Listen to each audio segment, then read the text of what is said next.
Hi, how's it going, everyone? We're live, finally, apparently. All right. It's nice that so many of you could make it. It appears that there are 57 viewers presently viewing the stream, and that seems perfectly acceptable, what with short notice and everything. It's great to be streaming again. It's great to be doing a world reset, and I suppose that's really the reason why I'm streaming, because we're doing a world reset, so I figured that we might write a Knar, I'm not entirely sure on how to pronounce that, around the hearthlands, and have some fun with that. So that is what we're going to do, and also, along the way, I will be answering questions if you have any, and generally we're just going to try to have some fun and play some Haven, I suppose. So right now I'm in Valhalla by the... my name is Björn, by the way. I'm the developer, 50% of the wonderful developer duo behind a game called Haven and Hearth, and you can find this game at havenandhearth.com if you're interested in it. And the game is a open world, open PvP, crafting, survival MMO, but I presume that most of you watching are already well aware of this. Evening, S. Martins. Jesus Smith Nandez asks, will World 10 be a Muslim-only server? And no, that's not how we operate. So yeah, right now I'm in Valhalla on just a bogus copy of my character, so I'm just going to go log in on my real character, which is Jorb, obviously. Unfortunately, we're going to find that Jorb is a bit tied up at the moment, in that he is standing prostrate on the altar, upon the altar of doom, sacrificing himself. Our Lord of Ascom, indeed. And fun story, true story. We were developing yesterday, or was it the day before? We've been developing all week, and so we're just sitting doing our thing. Lofter is working on something, and I'm doing some graphics or whatever. And so Lofter suddenly he tells me like, so what happened? Like, I hope you can hear me, by the way. If there's any problem with the sound or whatever, do let me know in the chat. So Lofter tells me, so Björn, what was up with you got killed? They killed your character, right? Like, and I'm like, no. What do you mean? Like, what do you mean? Like, killed my character? What are you talking about?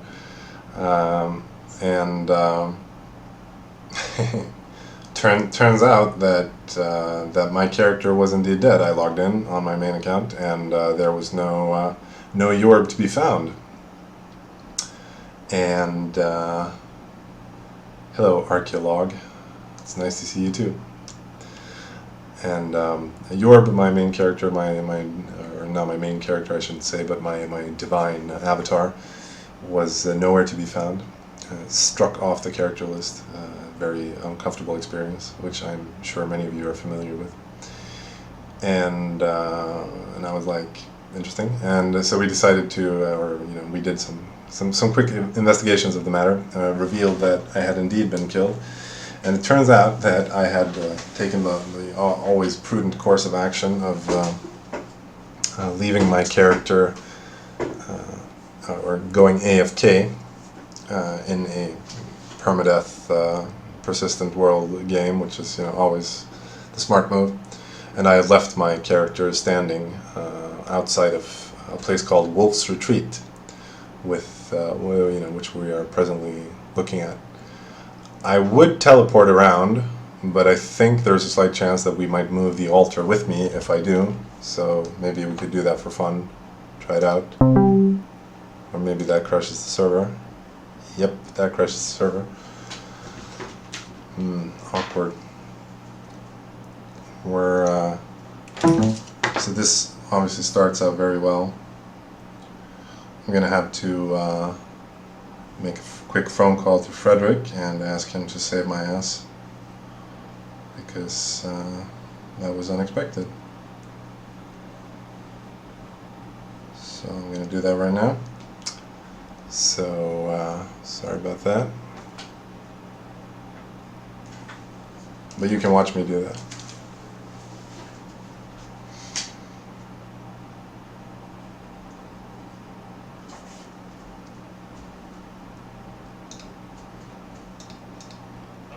Hej Fredrik! Tja, Björn. Jag kraschade just servern mitt under streamen. Har du möjlighet att starta den igen? Okej, när är du hemma då?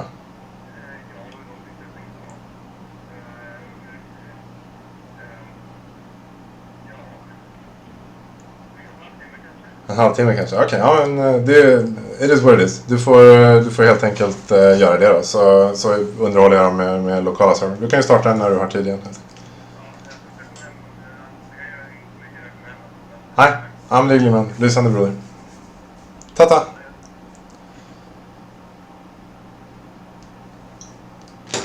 So Loftar enforced me off to a strong start indeed. Fortunately, I have another server, so only you guys not actually playing on the main server will have problems with that.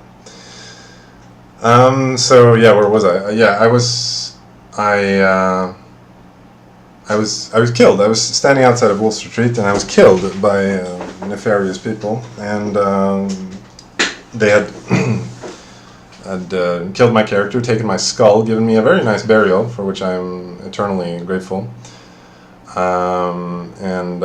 This is indeed a World 10 test server. This is just a test server generally. This one I'm actually in reasonable command of myself, so should I crash this one, we have other means out. As you can see, I'm sporting a quite a nice little fez here. Yeah, so I'd been killed quite simply, and I located the guy who killed me, and he was AFKing himself, sort of. He was standing in his little cabin with the crime debuff on, which prevents you from logging out from the game. And was that beer in your inventory, Mr. Softener asks. Why, yes, that was beer in my inventory. How nice of you to notice. That was beer in my inventory indeed.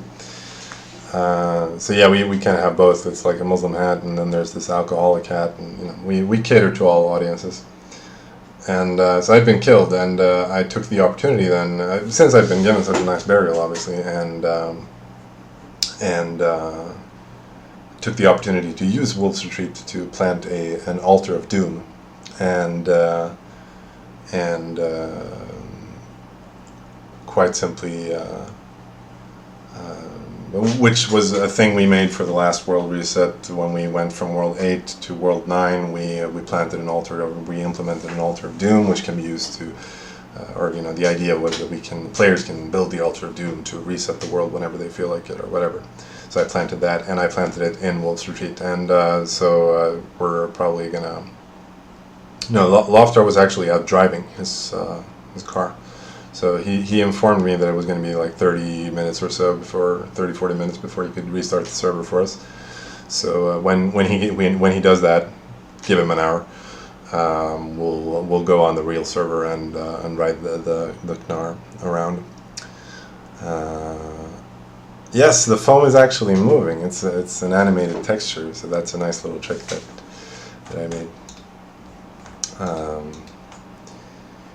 So I got killed, obviously, and built an altar of doom at Wolf's Retreat instead. So this is the test server. We can take a little tour of it. I'm working here, as you can see. I'm working on. This is actually a new terrain. I know it's eerily similar to like every other terrain in the game, because at some point you kind of exhaust the color spectrum and have to try to find. Where's my Knar? User NM asks. It's in the middle of a river, not too far from where Dee's kingdom ends. make a large water world with ships. Funny, there's this thread on the forum, like top 10 ideas that you need not suggest, and oceans are on the top of that list.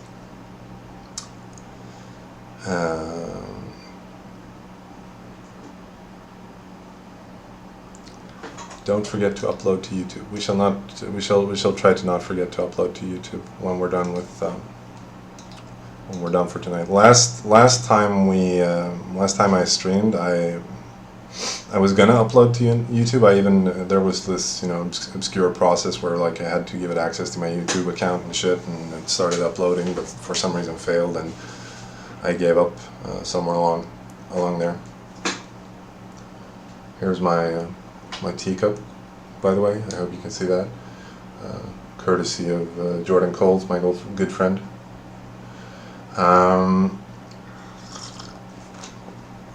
Your tears always. And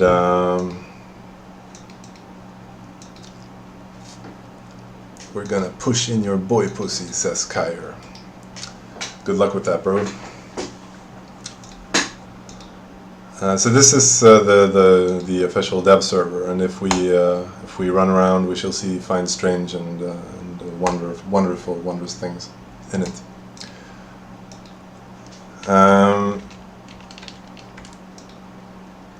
Is there anything you are planning?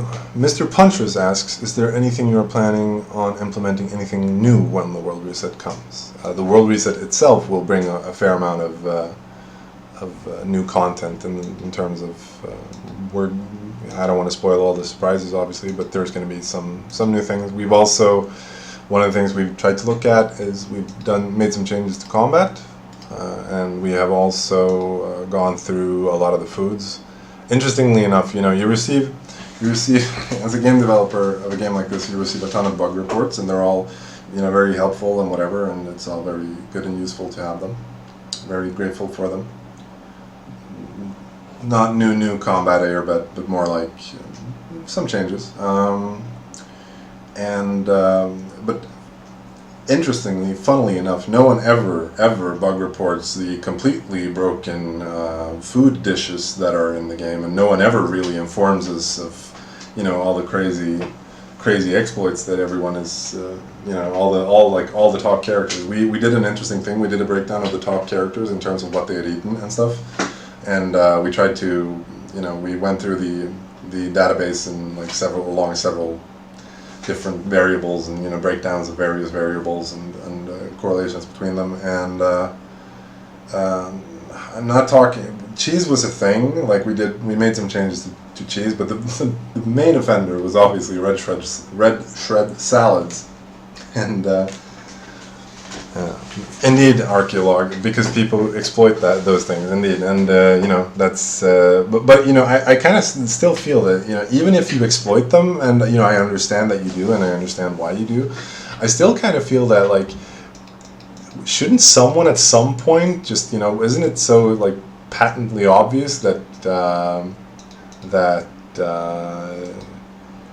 And the interesting thing was that the red shred salads were kind of busted in several ways. They were piss easy to make. They were easy to get the quality up on them, and had very low hunger in terms of in relation to all the food event points you got from them. If you are by any stretch of the imagination not familiar with the game basically is an RPG in that you have several interesting character statistics or character base attributes that you can level up by eating food, and you produce food in the game, which is kind of a central feature of it.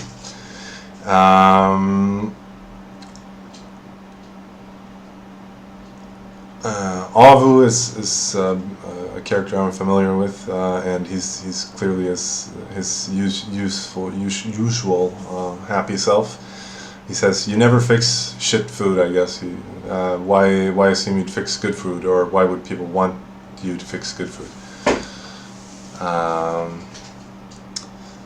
Lots of questions there. Roboboy333 asks, "How big will World 10 be compared to the current world?"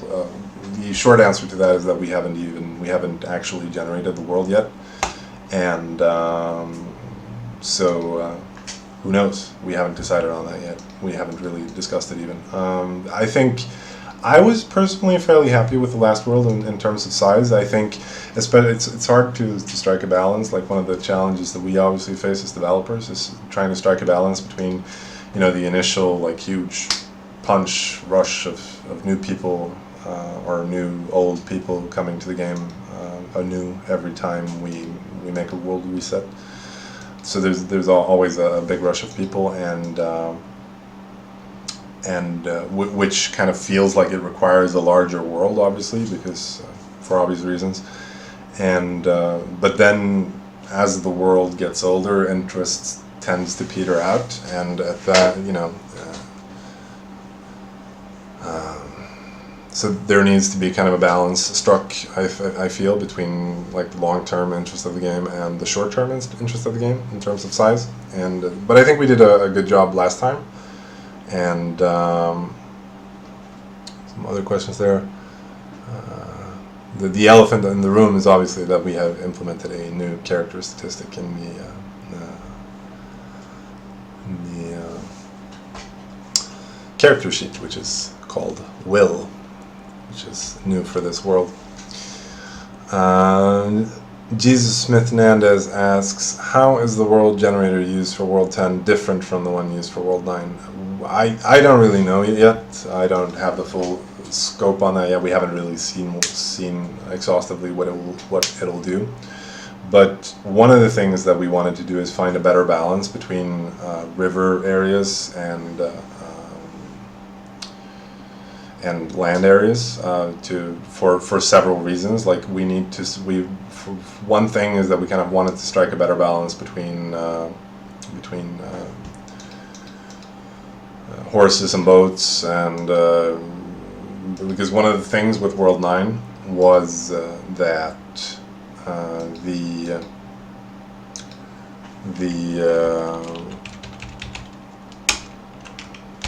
where was I going with that? One of the things with World 9 was that it was very interconnected with the rivers. Every lake had several outgoing river systems that it connected to, and like there were lots of little islands that were basically, you know, entirely surrounded by.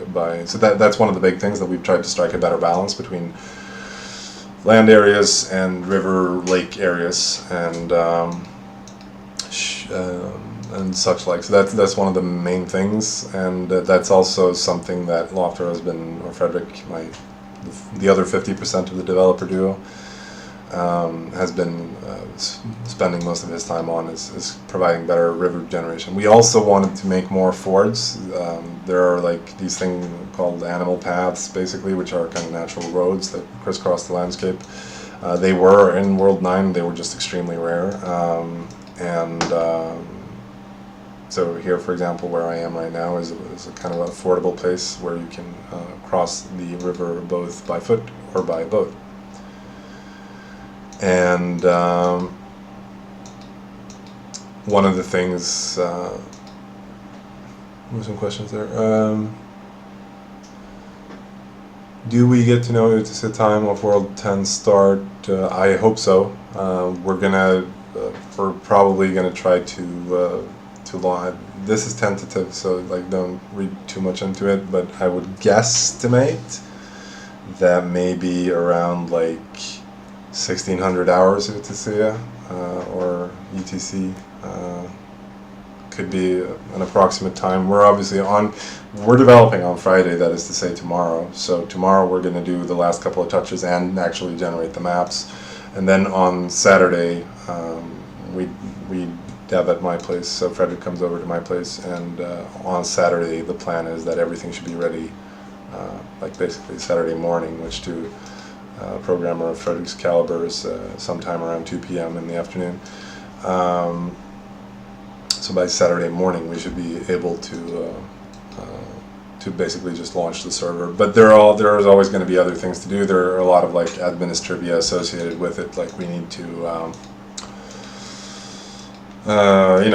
set up the new forums for the new world, and delete the old world, bring down the server, bring it up again, blah blah blah. Obviously, I'm very good at the bringing down the server part, but the other part is more of Frederick's territory. User NM asks, what about metals quality in the new world? Same broken as in World 8 and World 9? No, metals is actually another one of the things that we've been looking a lot at. We've made significant changes. One of the things, no, will is not immediately associated with crime. One of the things that we completely borked when we launched World 8 was that all the different minerals, because you can obviously mine in the game, and all the various minerals in the game all use the same quality fields. This is obviously internal lingo, so someone who's not perhaps super familiar with the game wouldn't know what that means, but suffice it to say that it made mining a kind of boring experience, because you kind of always knew what the mining quality of an ore node or whatever that you could presumably find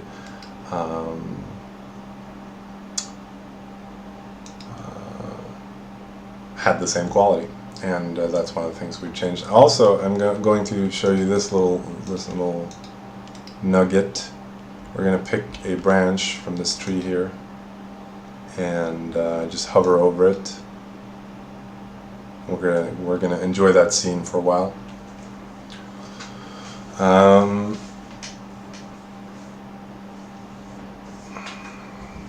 Some other questions. You should limit the amount of projectiles one can send within a certain time. You know why? Yes, I know why. Because you can lag the game out with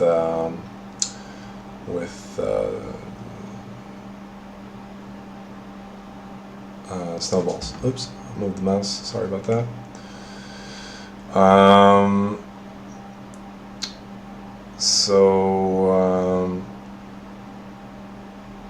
Yeah, I missed some questions there. Hold on, let me scroll back up.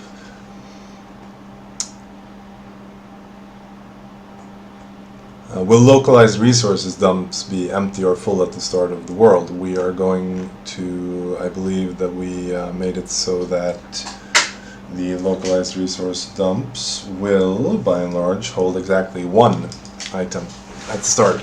We thought about it, and we can be wrong or we could be right about this, but we kind of sat down and had a discussion about it and figured that while they're good, like the localized resources, there are specific like objects in the world where you can get specific nice resources, and the idea is to kind of create conflict between players by having these resource nodes in the game. And one of the things that happened last world was that these spawned full of resources, which meant that whoever got to them first got a huge leg up, and that was perhaps not the most ideal scenario. So what we're going to do this time around is we're going to give them exactly one unit of whatever resource they're producing. Hi, ScoGame TV. And we discussed it at some length. We discussed there are items called icicles, or ageless ice, which you can use to clean out an entire study window, to basically get a lot of learning points and get ahead in the game really badly. And they will. We kind of thought about it. And the thing about those is that they expire after a certain point. So we kind of figured that, I mean, how bad can it get? Like, you can at least get one of them. We considered, clearing out the nodes entirely, but I think, one icicle per spire is not going to break the game in any significant capacity, I don't think. Also known as ice dildos, indeed.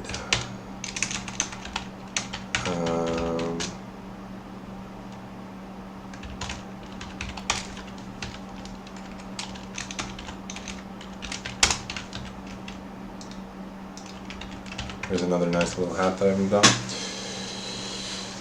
Shipwrecks asks about, can you talk more about Steam plans? I see a lot of new players in the game that quit after 2 to 4 weeks. Aren't you afraid of having lots of negative reviews from people who quit due to game and some of the players not being very newbie friendly? I don't really know. Like, the game is what it is, in a sense. We're not like ashamed of it or whatever. I think it's in a pretty good state. It's the best it's ever been. So, I mean, a lot of new players quit after 2 to 4 weeks, but I mean, how long do you expect to play any game? Like, isn't that kind of how long you play any like average computer game for? So I don't really know if that is like the deciding reason why we shouldn't be on Steam or whatever. What kind of we haven't really looked into it a lot. What I ask myself more is like, how does it integrate with our like business model or whatever? And that I don't know, because I have not looked into it. So, and the reason, like, if we had built Haven as a single player game, going on Steam would be a no-brainer, I think, because it's what all the cool kids do.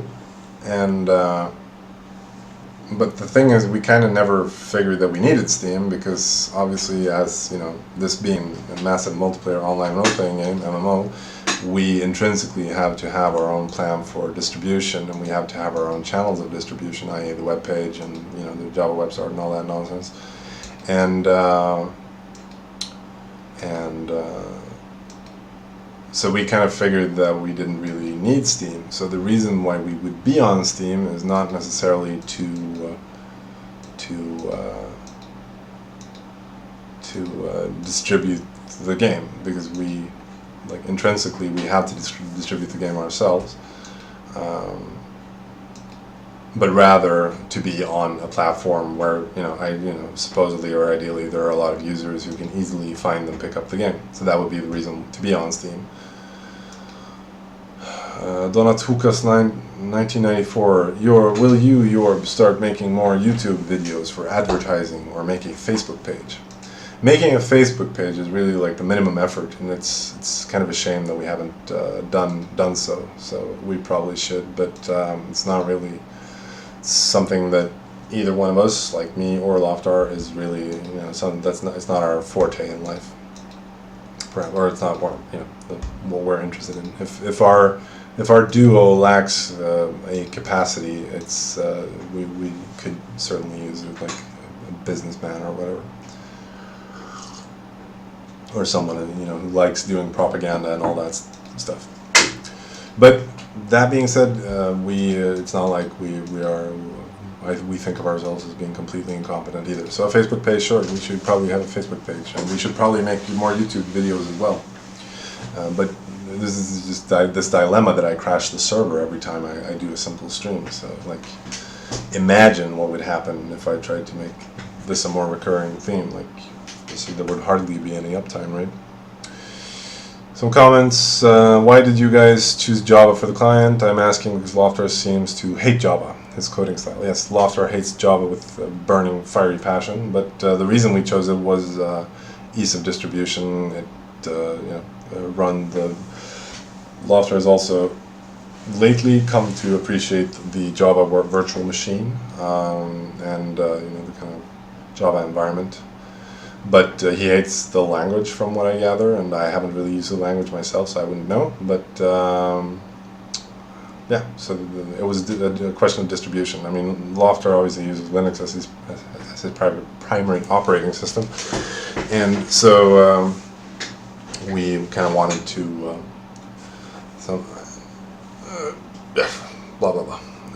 Any plans to expand the dev team and relegate the shit that you can't be arsed to do? No plans, no. We haven't. We don't really have a candidate.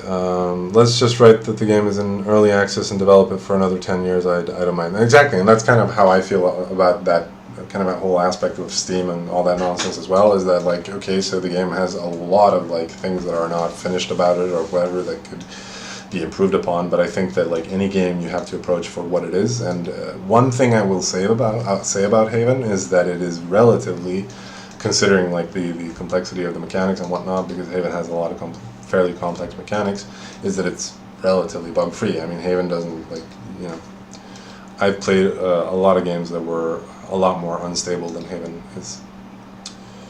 Do you and Loftar split profits, or do you only get 30% because you are the artist? I know we split profits entirely, so this is a two-person dev team, and we're entirely equal partners in that. Palisades will not be bashable this world. I don't like pally bashing at all, actually. That being said, I'm open to ideas about the siege system and whatever. We haven't really finalized everything that we're going to... One thing that we want to make, or want to change, is that, like, World 9 brick walls there has been very little use for them. So that's one thing that we want to change. They have been kind of superfluous, aesthetics aside. So we'd like to give them an actual reason to use them. I'm not, let me know, you know better than I do, how you feel about the siege system and how it played out in World 9. Obviously one of the things that was the compartmentalization of production centers into several villages to kind of get more. This is again all internal lingo for the game, so if you're not familiar with the game, perhaps this is not entirely interesting to you, but I'm going to presume some foreknowledge, because I suspect that I'm speaking to mostly a crowd of people who kind of understand the game. Let me know how you feel about the siege system. We're certainly taking ideas. Where the statues, we forgot to place them World 9, and we kind of never got around to doing it. Will chieftain statues finally have a use outside of aesthetics? They do have a use, right? They increase something with authority, something. Any plans to expand? Indeed. Yep.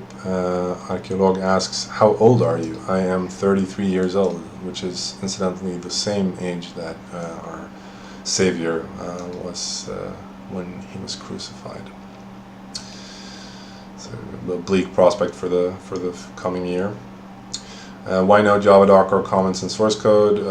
Loftar feels strongly, and I agree with him entirely, that comments serve a very specific purpose, and that purpose is perhaps not to describe, to simply be a description in natural language of what the code already kind of demonstrates or presents itself as doing, because that is has the problem of dual maintenance of the code. You basically have two sets of instructions that you have to then maintain, and it also just kind of unnecessary. Just read what the code does. Will chieftains is there any changes in farming mechanics? Equal quality growth for all crops. Yeah, we made some. Ooh, I'm being attacked by an evil boar. We made some changes to quality, or to we made some changes to the carrots and the beetroots. They're going to be slightly slower, and the pumpkins are going to be somewhat faster. So, kind of trying to equalize it out a bit. Who's that man behind you? That's a mirror. Make brick walls climb. Surface ore boulders? Yes, there will be no surface ore boulders in this world, no. They kind of ruined the early game in World 9, I agree entirely, and there will be none of those.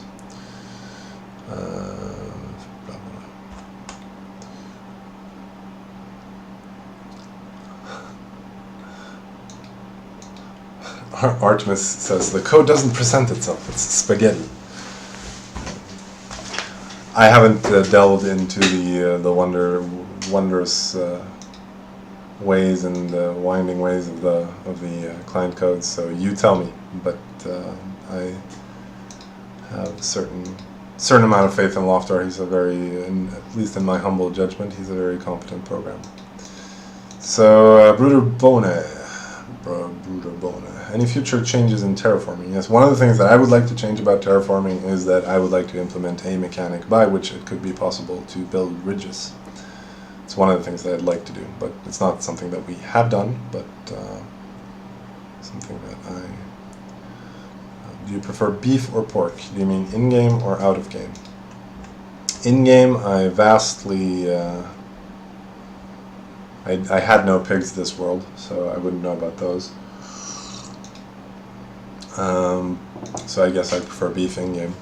And I suppose I eat more hamburgers than I do bacon, so I suppose I prefer beef out of game or in real life as well. But then again, bacon is tastier, arguably at least. So who knows?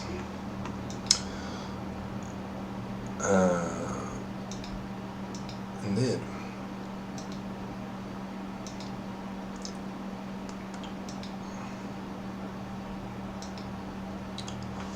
I don't know if you answered, but how will spawn work at the start? Will everyone be in the same general area at the start?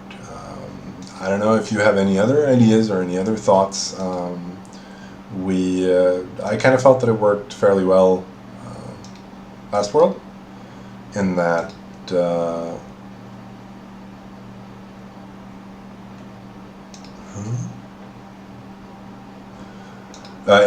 we spawned people over the entirety of the world, and I felt that worked fairly well.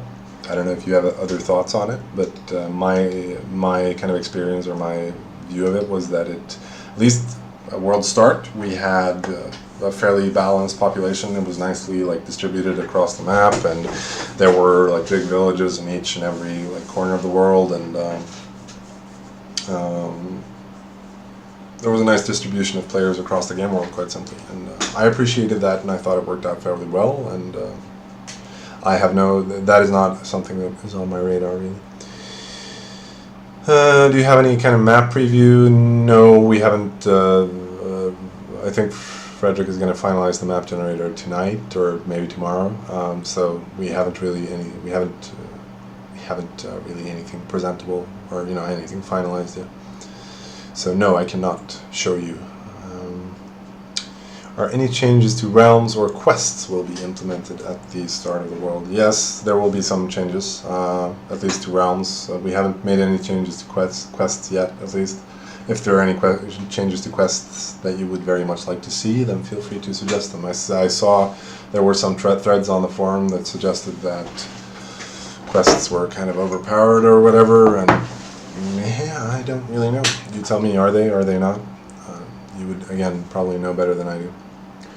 I think at the age of 25, learning any coding language is too late. No, I don't think so. I'm older than that, and I'm learning coding. Or I'm not great at it. But it's like no, I don't. Don't ask me. Like ask Loftar, perhaps. It's never too late to pick up anything in life. What will Will actually do? We haven't really decided yet. The idea with Will is that it's going to be related to certainly nefarious things, but like a good example would be like capping the Nidbane fetters, for example. That's one use for Will.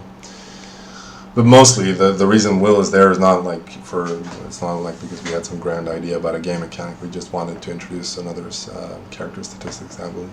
That was a big idea. So maybe another charisma coming up. Hopefully we can do something better than charisma.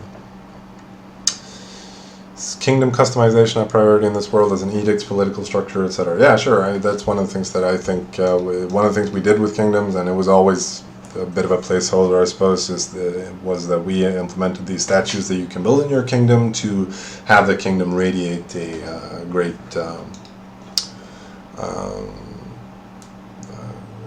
bonus for everyone in the kingdom, and that's one of the things that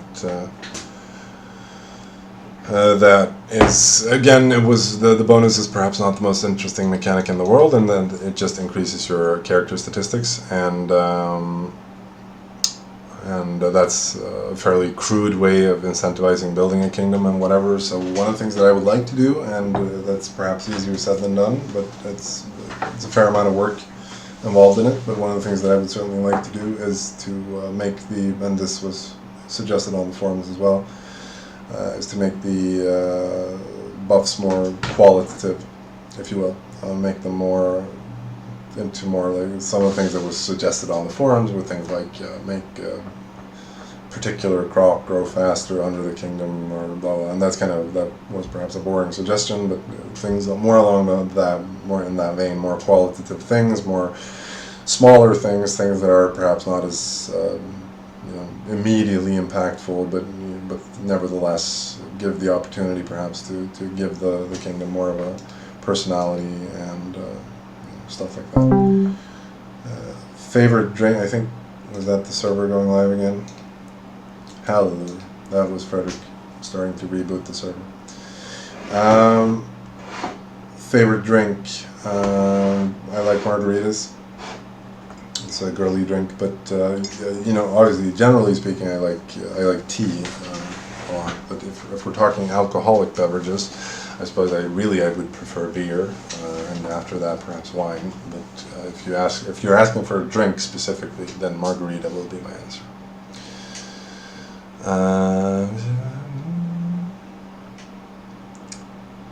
Boat hunting and other AI abuse will be fixed. Yeah, we're going to do at least a little something, but I don't want to give too much away on that front, because if I tell you all the fixes that we've done to stuff like that, then you know, that would deprive me of precious tears going into the new world. If you're already aware of all the things that we've done to shut down your exploits and whatnot. Any plans to add new haircuts or beards? Certainly. I'll add almost any haircut or beard you'd like. Have you found a cure for autism? Nope. It's good news with the changes to kingdom buffs. Yes, I agree, Amanda, isn't it? It's a bit of a bigger thing, but it's certainly something I would hope to get done with this world. Killicon asks, could we please have some sort of mechanic whereby people need to be inducted into a kingdom to gain the bonuses if they are going to confer more bonuses? Automatically gaining the bonus from Dees or some such is an annoying mechanic, especially when it gives common abilities to everyone. But I don't know, big question I suppose, but maybe, I don't know. If the bonuses are more qualitative, if the bonuses, what's the plural of bonus? Boni? If the boni focus on other things than personal character statistics, then there will be, I suppose, less of a reason, or you know, that particular problem will be less of a problem. Finally, we're back with On the Real server. So thank you, Loftar. If Loftar is watching, then perhaps he'd care to show up and show his beautiful self in the stream, and certainly be very welcome. So we've learned that teleporting with the altar is not a thing. It's not something you can do. Thank you. Welcome back, noob. Someone tells me, and I suppose I deserve that. Yes, orb holders will be removed. Is skin tone face customization something you're planning to add? Well, but the present faces are wonderful. How could there be any improvement on perfection? I wouldn't mind either of those. I wouldn't mind skin tone or face customization, but it would take some doing at least. There's a whole system, and you would kind of, if you do a thing like that, you kind of had to also, I mean, the single thing could be perhaps easy to implement as such, but you kind of have to rethink it a bit from a what are my altar stats? Someone asks me in the game, and you know, if you can match these stats, then you're welcome to try to take my place on the altar. Give me my clothes back. I suppose that the gentleman telling me that is the gentleman who stole my clothes from my dead character and whom I then stole them back from.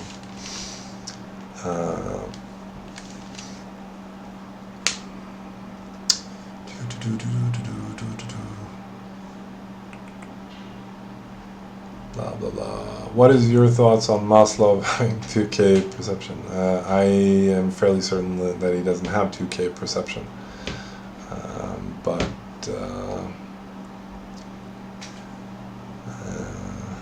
so again, as I was saying when I crashed the server last time, this is Wolf's Retreat, which is it's a really beautiful village that I could recommend, which will soon be consigned to the bit bucket of eternity, and I'm very impressed by this village. I think it shows a lot of the kind of nice and cool things you can do if you have a certain sense of aesthetic. It's obviously the main thing that you can affect in Haven is the variable materials on the buildings, and I think Wolf's Retreat shows up. It's built on high up on a mountain, so I figured that this was a good place to place the Altar of Doom, which ends the world 9 and brings us into world 10. And now we're gonna do, since Jorb is obviously tied up, we're gonna go with my second alt here, Zorby Longbones, and go sail a Knarr around the world. This is, I call it the Mary Celeste. It's a ghost ship that is quality 5000. So it should be the fastest boat in all of the Hearthlands. I was begging for kingdom-wide messages of the day to communicate with unkinged people in the kingdom in any way for months. Has that thing happened? Thanks for all the meaningful answers. Yeah, sure. That's not a bad idea. I suppose we've been kind of like not super excited about kind of global chat type things, but I certainly wouldn't totally mind it. So anyone who touches my boat is dead, by the way. We're entering royal hell. We have found a village. This is one of the, on my real character, this is one of the cooler things about a world in like the late stages like this, or cool or depressing, a bit of both, is to kind of walk around and find all these abandoned places that people have played in and obviously spent a lot of time on and eventually abandoned for bigger and better things, I suppose. But we're going to abandon the entire world here for bigger and better things soon, so it's all good. Entering D's. We have entered D's and received a whooper of a bonus to our character statistics. Did you consider to remove caves from underground levels 3 to 5? Maybe, Archaeologue, I did consider precisely that. Maybe, perhaps, that is precisely what we've done. Who knows? I'm fairly certain that no one has stats over 2,000, I believe. I think the highest stats that we were able to find were stats in the slightly north of like 1,150 or some such. For character stats, the attributes, or the abilities rather, were significantly lower. So yeah, so one of the things I did on my real character, which by the way I'm going to show you later, are spruce cap for life, yo, but I'm going to show you my base at least, which I'm Halo. Fuck was that? Water palisades and gate, please. 2 people are bashing the altar. Oh, that's fine. And they can bash the altar all they want. And the world is still going to be reset.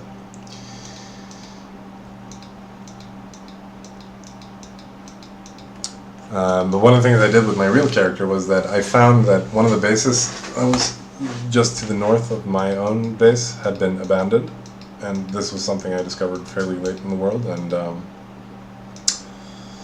I realized that it had been abandoned, and it was pure magic walking around in it. I had so much fun. I spent the entire night just walking around in the among the ruins, and I felt like this post-apocalyptic scavenger or whatever. And there were a lot of good things, or from my perspective, my noobish perspective, there were a lot of good things left to. You get that loading time with Knarrs all the time. Frustrating. And there were a lot of good things to be had, for sure. I found an entire fucking stash of, by my standards again, high quality metal, which was fun. Water palisades and gate, please. Not perhaps super keen on that idea, but. I'm not going to exclude it entirely. I suppose the problem is that you can kind of wall off entire rivers, which I'm not entirely sure how I should feel about that. Some kind of follow-only crossroads for boats. I'm not entirely sure what you mean by follow-only crossroad. When you go too fast with the Knarr, that happens. Interesting. Should perhaps not have made my Knar so lightning fast then, as I did. Gunpowder or more advanced magic in the future. One of the games that has always been an inspiration to me when building this game was Arcanum of Steamworks and Magic Obscura. So I'm not entirely alien to the steampunkish theme, so to speak. But that being said, I am also perhaps not like super thrilled about implementing gunpowder. You know, doing that would at least be a big decision, and I certainly think there are other things that we should be prioritizing over gunpowder. I mean, gunpowder sounds really fun and whatnot, and it is really fun. There would be a lot of things that would be kind of cool with it. You would have to make a nice little smoke effect when firing the gun and whatever, but that could be fun, and you know, bang boom and fire and all that nonsense. That could be fun. Building a cannon could be fun, but at the end of the day, I kind of feel that it's just, you know, a more modern catapult. It's just, you know, another bow or, you know, ranged weapon. Okay. When you talked about terraforming, did you say build ridges or bridges? I said build ridges with an R. Was what I said. Bridges I do not consider a part of terraforming per se, but rather a structure that you can build. So I said bridges. In the first iteration of World 8, it was actually possible to build ridges. There was like a bug of sorts that we hadn't fixed, and that you could kind of exploit to build ridges, and so we changed that. And that was, I don't think that the pseudo mechanic that particular bug implied was particularly fun, but nevertheless, I think it was fun that you could build ridges. So I would like to change that. Are you planning some endgame PvE gameplay like dungeons, realms, or whatever? Depends on what you mean by planning. I wouldn't mind it. So, but I don't have any concrete plans for it. I can't say. So Saturday morning, UTC, World 10 more or less. I'd say Saturday afternoon UTC, or Saturday evening UTC perhaps even. But yeah, or early evening or whatever. But yeah, some such for sure. Bring back ranger bows. Yes, we should. It's like one of a very shrinking. When we converted from the first iteration of Haven, which was made in 2D with 2D graphics, and we upgraded to the present iteration of Haven, there were like a list of things that we did not implement, and one of them was a ranger's bow, which was a better bow. Presently there's only a hunter's bow in the game, and bringing back the ranger's bow could certainly be a worthwhile thing.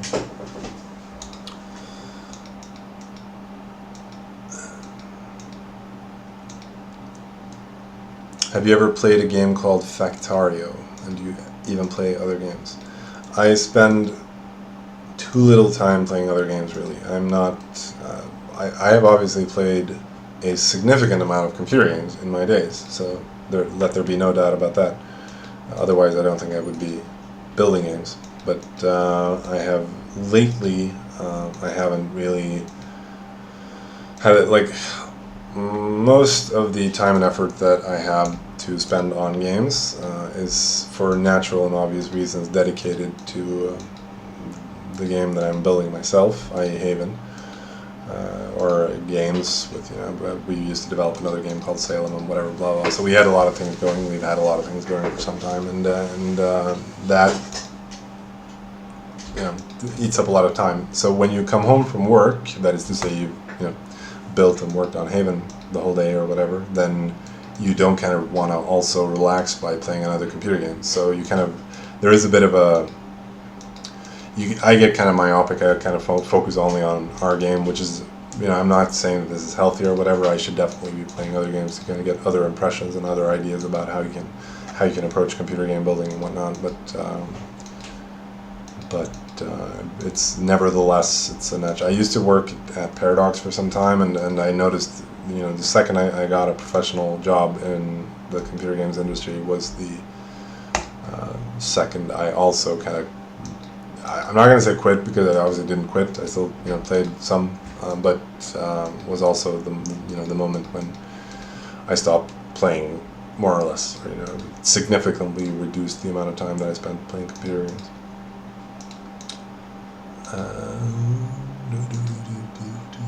So no, I don't play. I play too little other games, I should say. Will you make it so we can terraform and build on sand? Well, that kind of the reason you can't really terraform and build on sand is primarily that you shouldn't build castles on sand. That's in the Bible. You shouldn't do that. And but the primary reason, I suppose, is that it's the sand is, for natural reasons, located close to the water. Could you zoom out a bit? If I use the bad cam, I can. You can zoom all the way out here.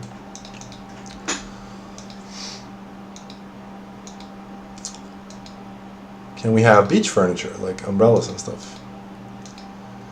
I suppose. How much do you want it? How will you handle expired subscriptions in regard to removing the extra line of inventory? What happens to the items in those slots? Presently, our present line of thought is that nothing happens to them, that they stay. Quite simply, we don't intend to make it so that you drop them or whatever, because that would be volatile and stupid. So most likely nothing will happen to them, and if it turns out that people game that way too much, then there are simple fixes we could make that, like preventing you from putting new things into your inventory while while your inventory is overloaded or whatever. So that's kind of the plan for those. Why doesn't tableware show anything except plates, like mug, tankard, etc.? What do you mean tableware doesn't show anything except plates? Tableware most certainly shows mugs, tankards, etc. I'm not entirely sure I understand. Could you show us some of the latest work you've made? Yes, perhaps later I will show you some of the work I've done. If you bring back the ranger bow, will you use it on animals or still cap the hides? That I really enjoyed the animal skeletons in the future. Certainly, I really enjoyed or found the mechanic where archer bows kind of cap the quality of the animal hides. I enjoy that system. I thought it was a good change. It kind of the thing that it really de-incentivizes is basically cheesing the animals by using slings or whatever to trap them behind boats and pelting them with 10,000 rocks, and then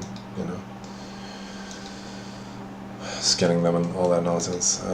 So I really think that was a good mechanic and a good change. So no, I wouldn't change that even for rangers' bows. Here's another boat.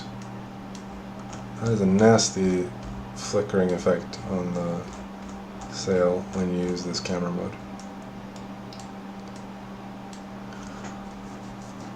Show us your stats. Okay. They're 5,000. What's 2? 5,000. Beat that.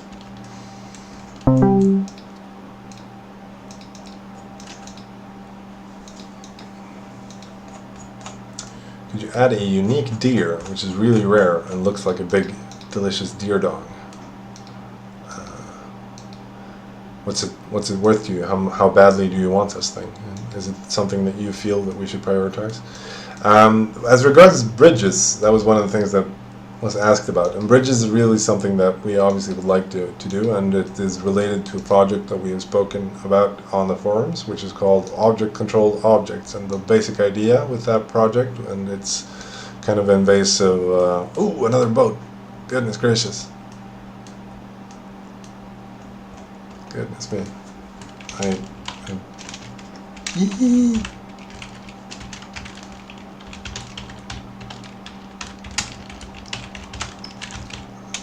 I'm sorry guys, but I cannot stand that flickering fucking sail. Oh, we have a passenger on our boat right now. A sombreroed gentleman is running along with us. Gangsta style. The other ignore is called Gangsta style. Come on, Gangsta style. Let's go find some settlements to... Someone run this boat as well. Dentist or whoever. Get the fuck out. Run the other boat. Drive the other boat.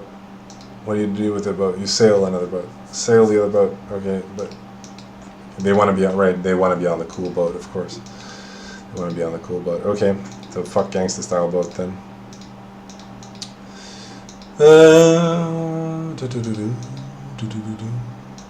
Show us your HP, please. 2,236 HP. Will you add pathfinding and auto-targeting? It is hard to click on animals and bugs. We have a project that is very well advanced, and I'd hoped that it would be live by now, but it isn't, and it probably won't be until sometime after World 10 launch. But we have a project by which we want it's a push-out mechanic where basically the character, it's not pathfinding per se, because I don't think that's really what we want to do for several reasons. One being that it potentially puts a lot of stress on the server, but the push-out mechanic is more that a character which kind of bumps into an object would kind of more gracefully just slide off the object rather than clip hard on everything he bounds against. So that is the thing that is coming, hopefully, if it pans out and if it's working well. What about new weapons?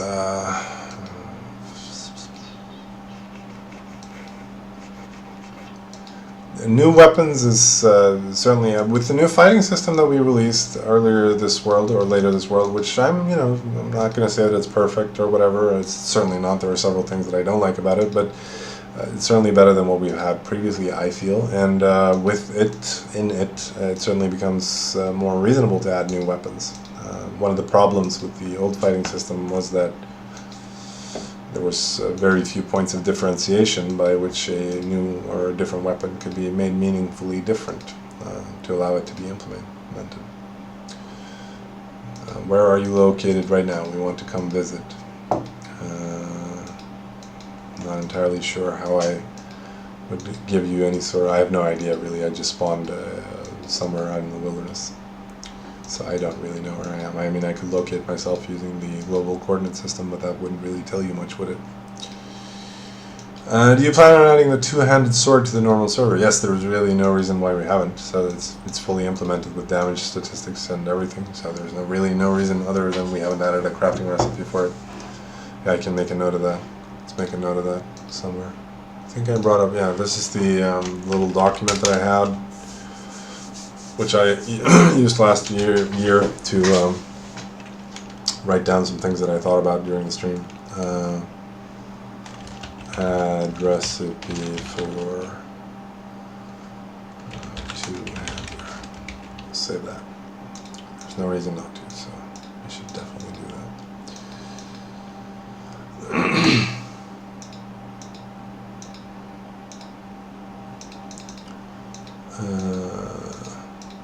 Will you fix bronze sword being better than wrought iron? I suppose that's a bug. That's at least pseudo intended. I don't think it's obvious that wrought iron should be better than bronze. My understanding is that historically, not that history really matters much to this project, but like historically, the reason why, I don't want to argue from realism too much, point being, but the reason why bronze was, or why steel and whatnot was outcompeting bronze was not primarily material properties of the metals, but rather the rarity or relative rarity of tin and copper at the time. I'm not sure, 100% sure that that's true, but that's my understanding. I'm not obviously a metallurgist or a dwarf, so I don't have any innate racially motivated knowledge of such things. armor customization, as in skins or dyes. It's dyes are an often recurring request for clothes and armors and whatnots. And ooh, someone has planted a grove of trees.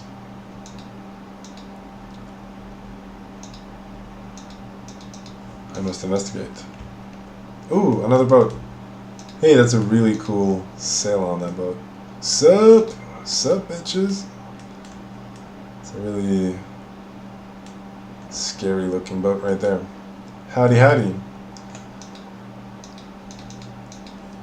Y'all are welcome to tag along the Y'all are welcome to tag along the pirate boat crew. I'm gonna something.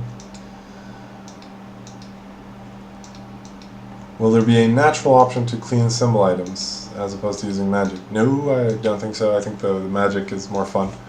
I kind of like the symbol items, that is tableware that you put on your table to be able to eat more, which is a central feature of the game, eating things online.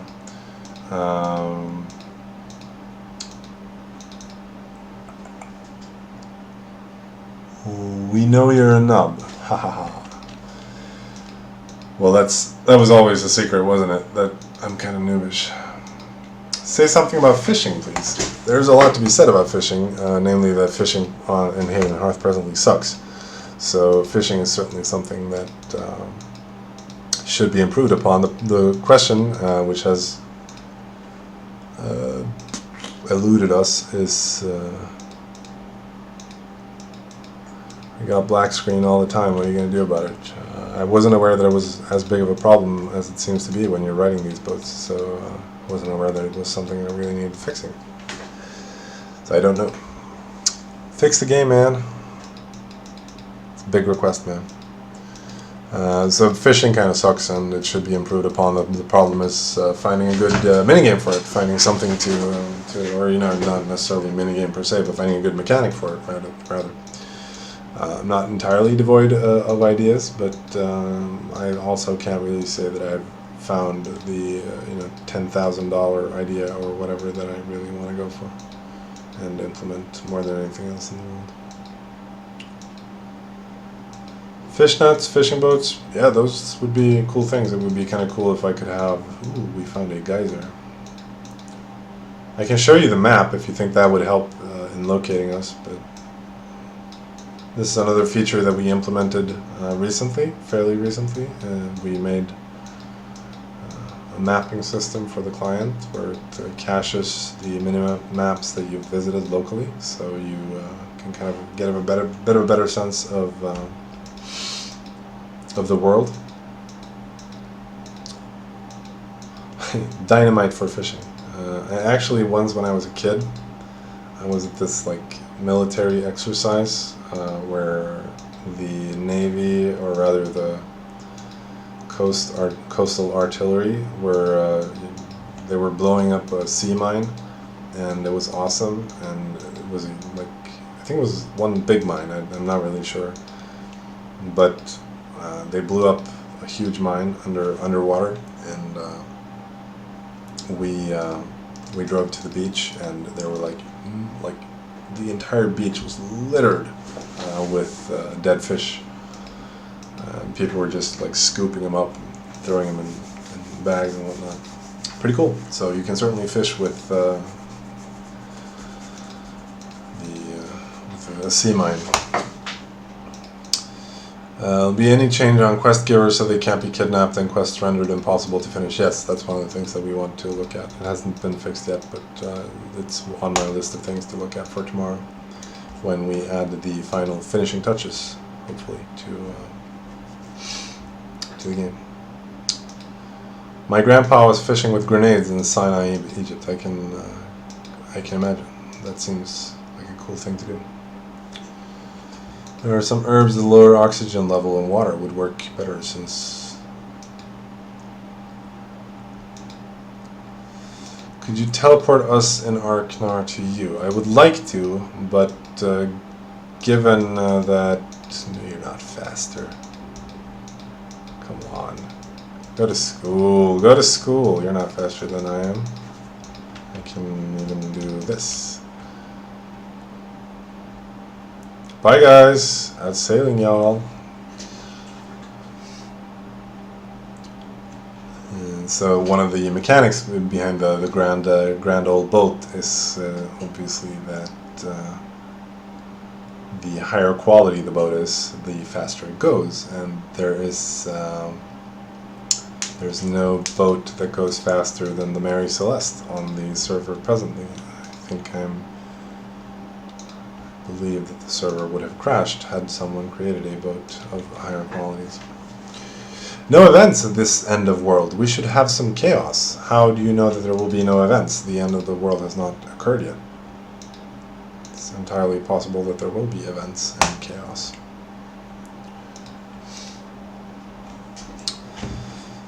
Throwing hedgehogs is... But, like, really, I don't know. With returning to the question of the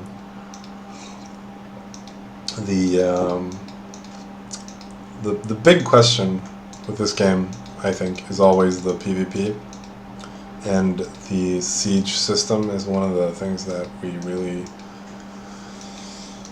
I don't know, struggle with or whatever. We are your bodyguards. That's great, guys. Really appreciate it. Will there be more soundtracks? Ideally, like that would be cool. I'm not breaking away. Follow me all you want. I'm grateful to have this motley crew of pirates with me.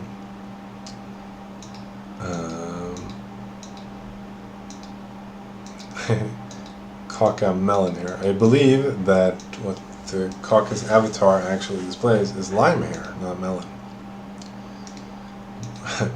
Can I play, Daddy? Says we need more social stuff. I'm tempted to agree with you, but I'm not entirely certain what you mean by social stuff. Add old soundtracks, they're my jam. The person saying this is referring to an old, to the old music that used to be in Haven, in the previous iteration. Koya here. Hello, Koya. It's nice to see a familiar face. Thank you for ruining our vault, Yorb. Nuking our vault, Yorb. You're welcome. Picking up this dude here. You're welcome. It was my pleasure entirely to nuke your vault. We had a bit of a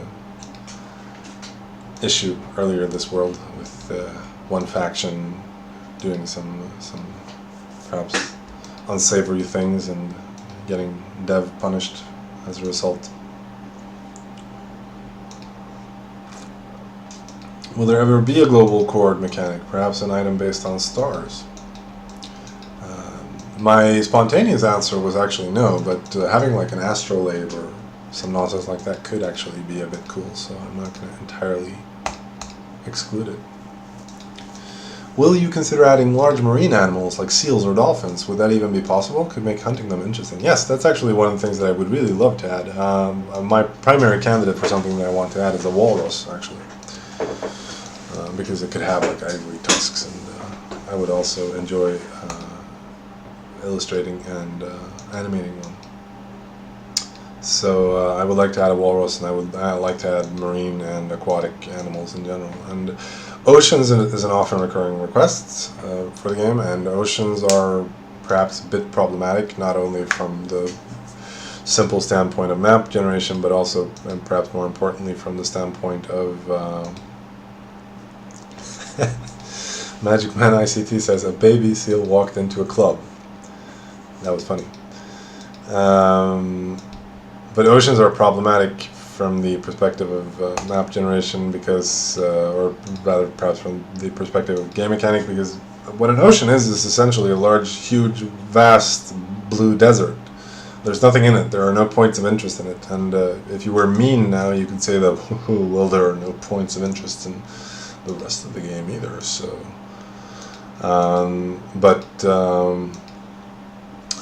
I think it's safe to say that there are at least more points of interest on land than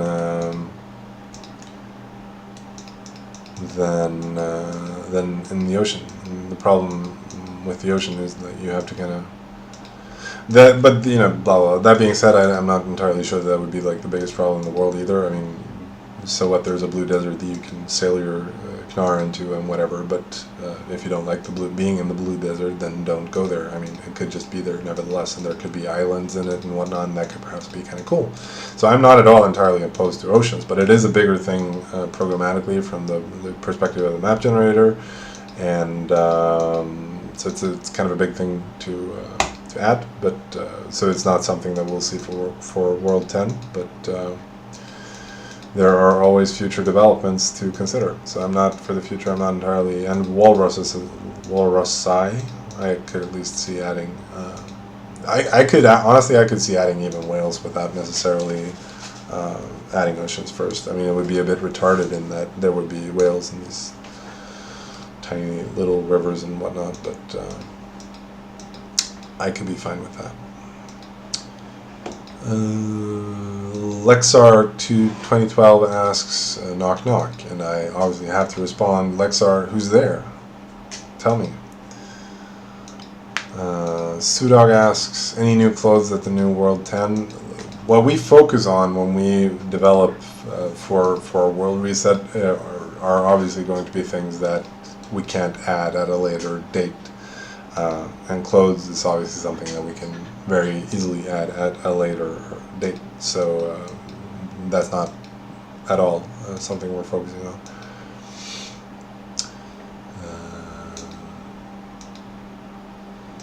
I just recently got into Haven around the end of this world. Can't wait for a fresh start. It will be great fun. I kind of agree. It's always fun with a new world. It's always fun with a fresh start, and it's always kind of exciting with the grand rush for resources that tends to occur at the start of a new world. What I'm really optimistic about is that I felt that this world, and I'm sure some of you will perhaps agree or disagree with me on this, but I felt that this world could have run longer if we. Oh, sorry. No, I don't want to fucking spar you. Whatever. Like, I yield. You win. No, he's hitting me for all I'm worth.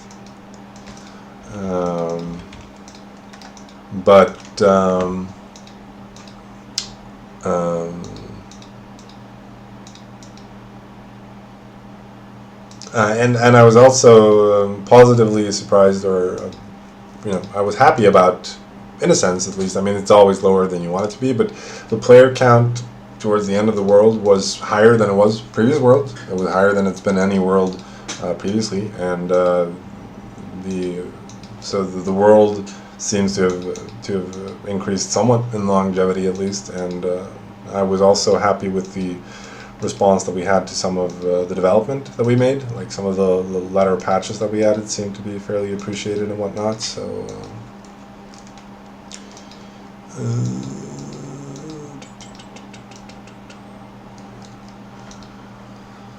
I kind of missed a couple of questions here. Wolves when? All I want is to wear a wolf head over my head.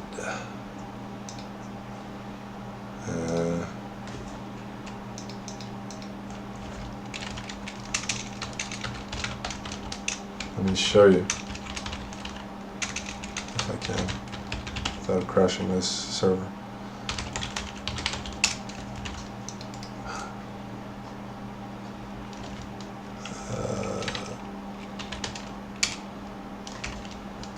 So there is a wolf already. I've made a wolf.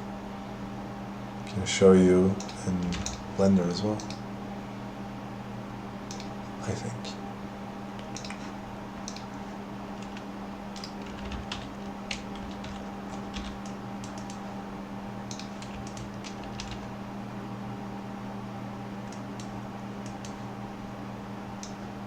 Hopefully you can see that. There's a wolf dying. It's fucking huge. Try some other animation on it.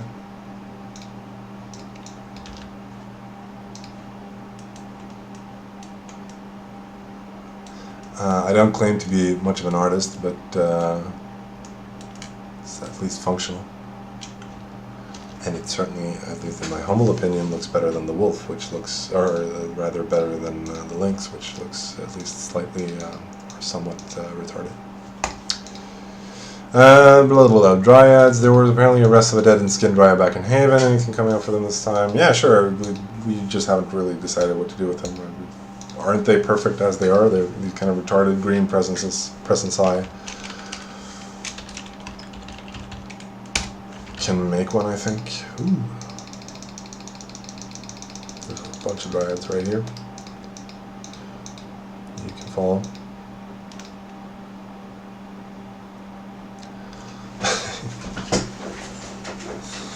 And they're not cool.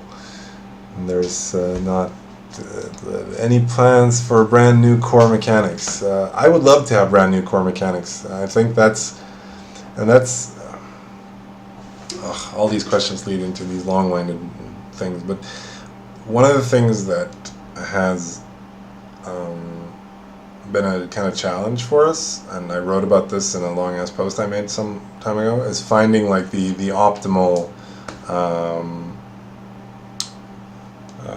like the development priorities that we should be focusing on, the things that we should be really like spending our energy on, and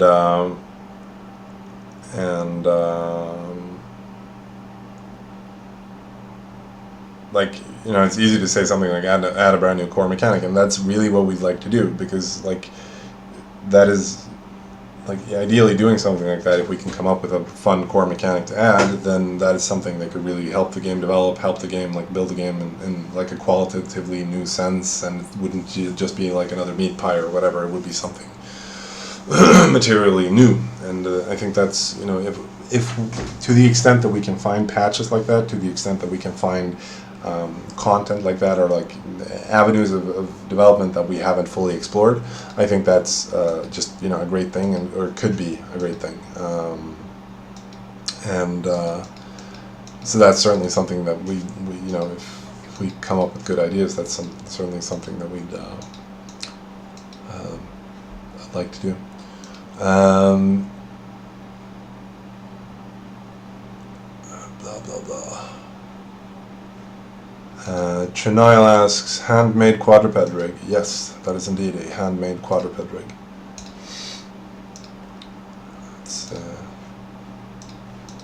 Did you reduce how animals eat? This is one question we discussed at length. I wouldn't be opposed to reducing the amount that animals eat. I noticed that my own animals kind of starved to death when I didn't pay attention to them for a while, and entirely my own fault. My only concern with reducing the amount that animals eat is that the herds will simply scale up as a function of how little they eat, sort of. So it's, to me, there's this there's a strong disincentive to reducing how much they eat. It just kind of feels that if we reduce the amount that the animals eat, then you will simply add more cows to your herds, and then you will again complain that they eat too much because you now have too many cows. If you feel that the animals eat too much, then perhaps you should consider having fewer cows. Then again, there are other factors influencing that kind of argument, so it's not like it's a locked and blah blah blah lockdown thing, and there are other arguments you can make, and I'm not entirely opposed to making it so that you can. I'm not entirely opposed to reducing the amount that the animals, domestic animals, cows, sheep, horses, eat. No. Because obviously the thing that happens now instead is that people simply run a bunch of bots to feed the animals instead, and I'm not sure that's much better. Missing a lot of questions. The wolf-related questions commence. Dog sleds, taming doggos, wolf cloak, wolf packs in the wild, everything, all of that. That would be great. Does Jorb like anime and manga? Jorb is not a Jap fag, but Jorb certainly has certain. One of Jorb's all-time favorite movies is Captain Harlock, Arcadia of My Youth, which is a really beautiful movie that I watched when I was a kid, and it's kind of stuck with me ever since. And I think it's a great movie, and I've certainly had wonderful experience. I mean, I obviously like Miyazaki and that kind of stuff too. So I do not hate either anime or manga, albeit it's not like something I live and die for. Were you able to find the cause of unbutcherable animals and fix it? Nope, that's still a problem. I have no clue what causes it and whatnot. It occurred to me, however, that I may know why the vagina cannon problem happens, which is a problem which happens when animals give birth to cows or piglets or whatnot. They sometimes, the cows can jump walls and spawn outside of the whatever pen they're in.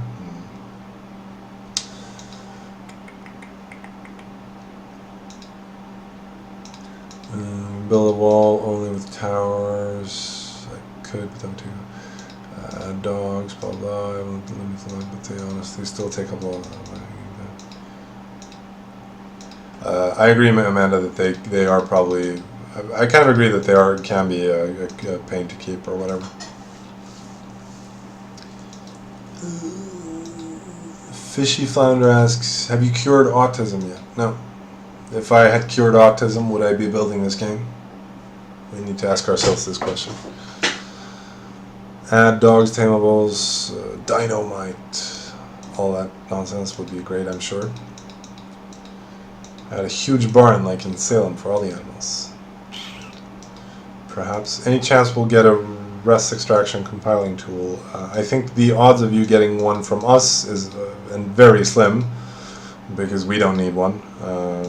So the odds of us spending time building one are low, or rather the odds are high for that to happen. So if you want one, there's absolutely nothing preventing you from building one yourself. And I don't even think, I mean, the mesh files are kept in Ogre XML format, and if you really want this thing that you're asking for, sitting down, analyzing the format shouldn't be too hard, and you can build a res extraction, blah blah blah, nerdy, dorky thing yourself. I believe that, for example, Blender can import, I haven't tried this, but Blender can certainly import, oh, I think we got the bug where it actually sticks with you forever. That's really long.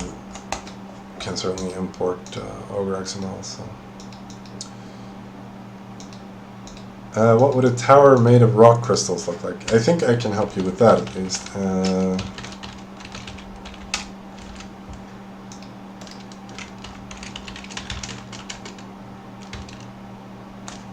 Let's try this on the dev server first before we crash the real server.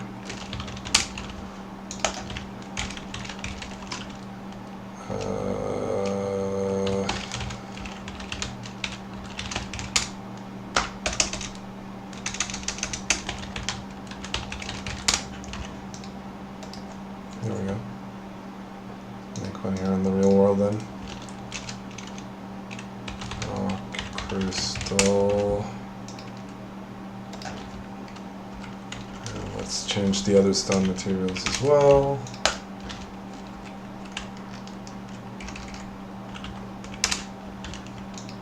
Boom. There you have it. The perfect tower. Made out of rock crystals entirely. Looks pretty good. Good. Am I right? Air vehicles in the far future. That would be cool. One of the things that is on my ultimate wish list for things that I would really like is a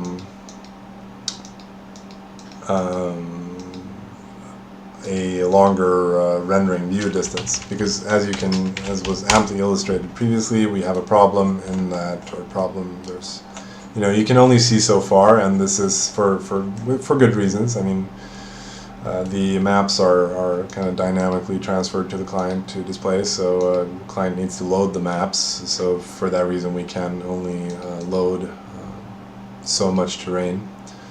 But it would be kind of cool if you could actually see farther than the little square that presently surrounds us.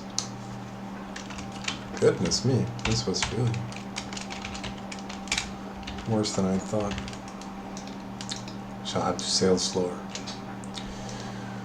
Are you planning on making Haven a one-time purchase game or changing the payment system in a different way? Have you considered consulting with someone professional who deals with these sorts of issues? My kind of feeling is that people who are professional with these sorts of issues, quote unquote, are basically just guessing as much as anyone else. I don't think there's any I think any company there, I don't think there's a magic formula for. If you aren't aware of it, we had a long collaboration with another computer game company of some renown for developing another iteration of the basic idea of Haven and Hearth, basically. And I'm not, that game implemented a cash shop and blah blah blah, blah. And they were, and we basically had the same discussions then as we do now in regards monetization. And I'm not sure anyone professional, quote unquote, had any better idea on how to monetize the game than what we have here right now. We could certainly make the game a one-time purchase, but the kind of problem with that is that the game is not, but the game is an ongoing thing. Like if you buy a single player game, then you can install that and run that on your computer, and selling a single player game puts no impetus for action on the developer for future maintenance of said game. But that is not, for obvious reasons, true when dealing with an MMO.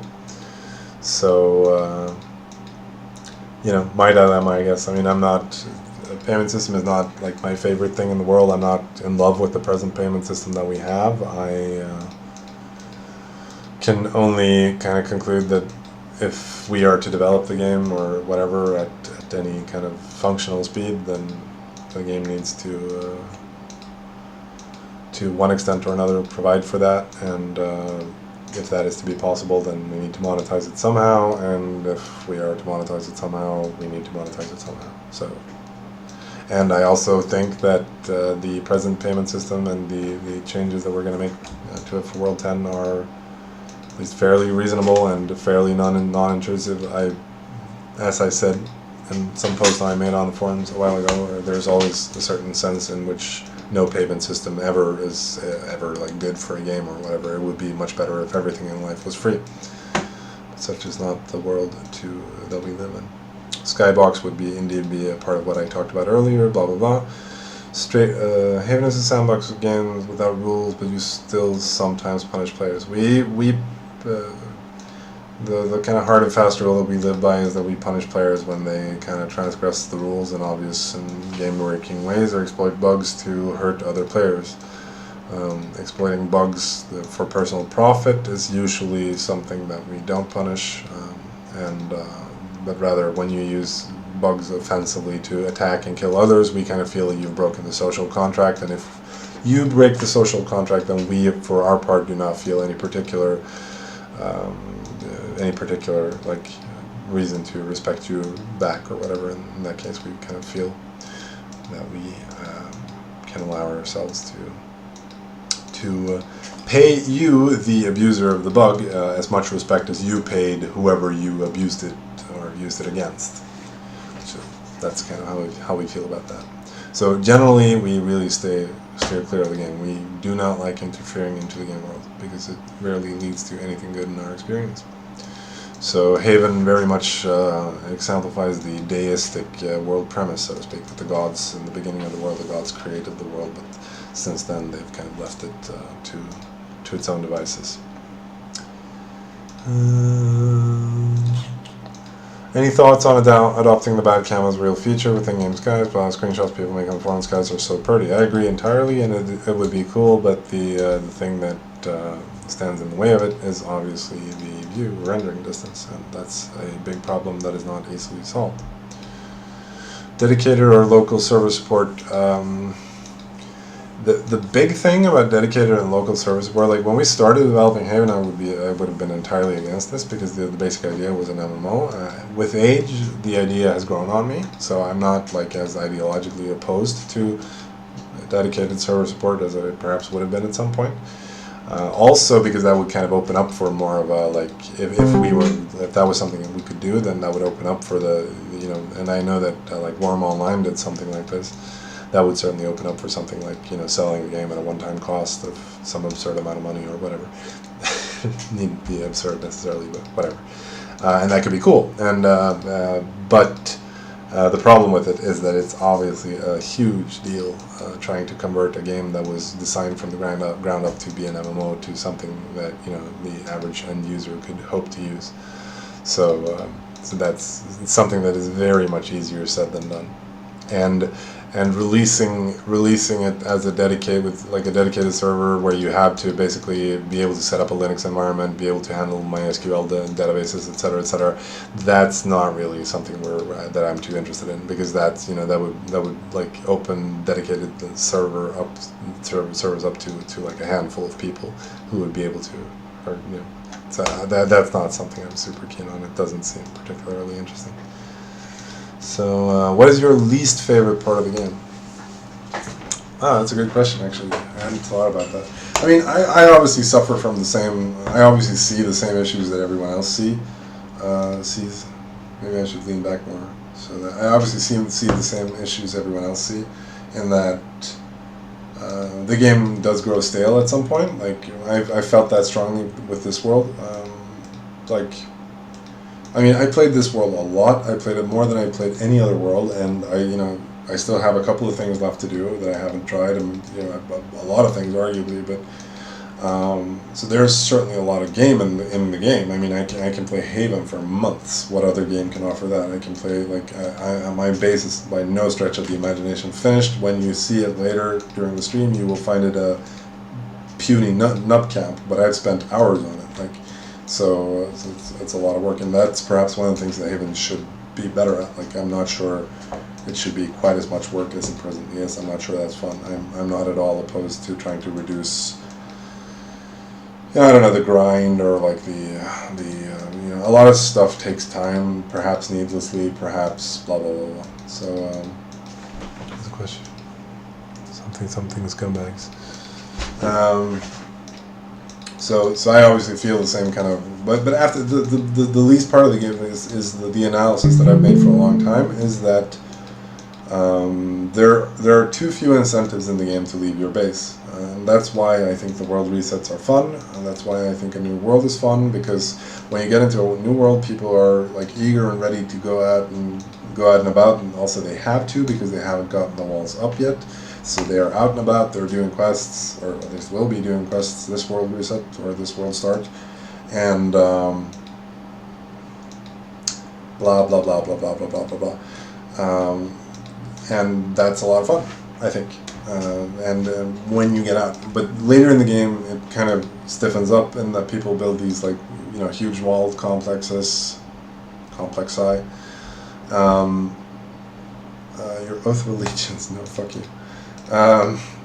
And then they never leave them, because these walled complexes kind of get self-sufficient. There is very little that the world has to offer in terms of like materially interesting things, and I'm not really sure that there's any like one single thing that we can do to fix that. But I'm sure like quests were an attempt in that vein. Quests were like a reason to get people out and about now more, and I think it does that to some extent. But there's also the case that quests are underdeveloped. We would, ideally, a lot of the things that quests do the quests that are generated presently are not interesting enough. They do not provide enough story. There's not enough motivation to why you should do the things that the quest givers ask you. There's not enough fluff. There's no conversation system. It would be really cool if you could have a conversation with the quest givers, in this case boulders and trees and whatnot.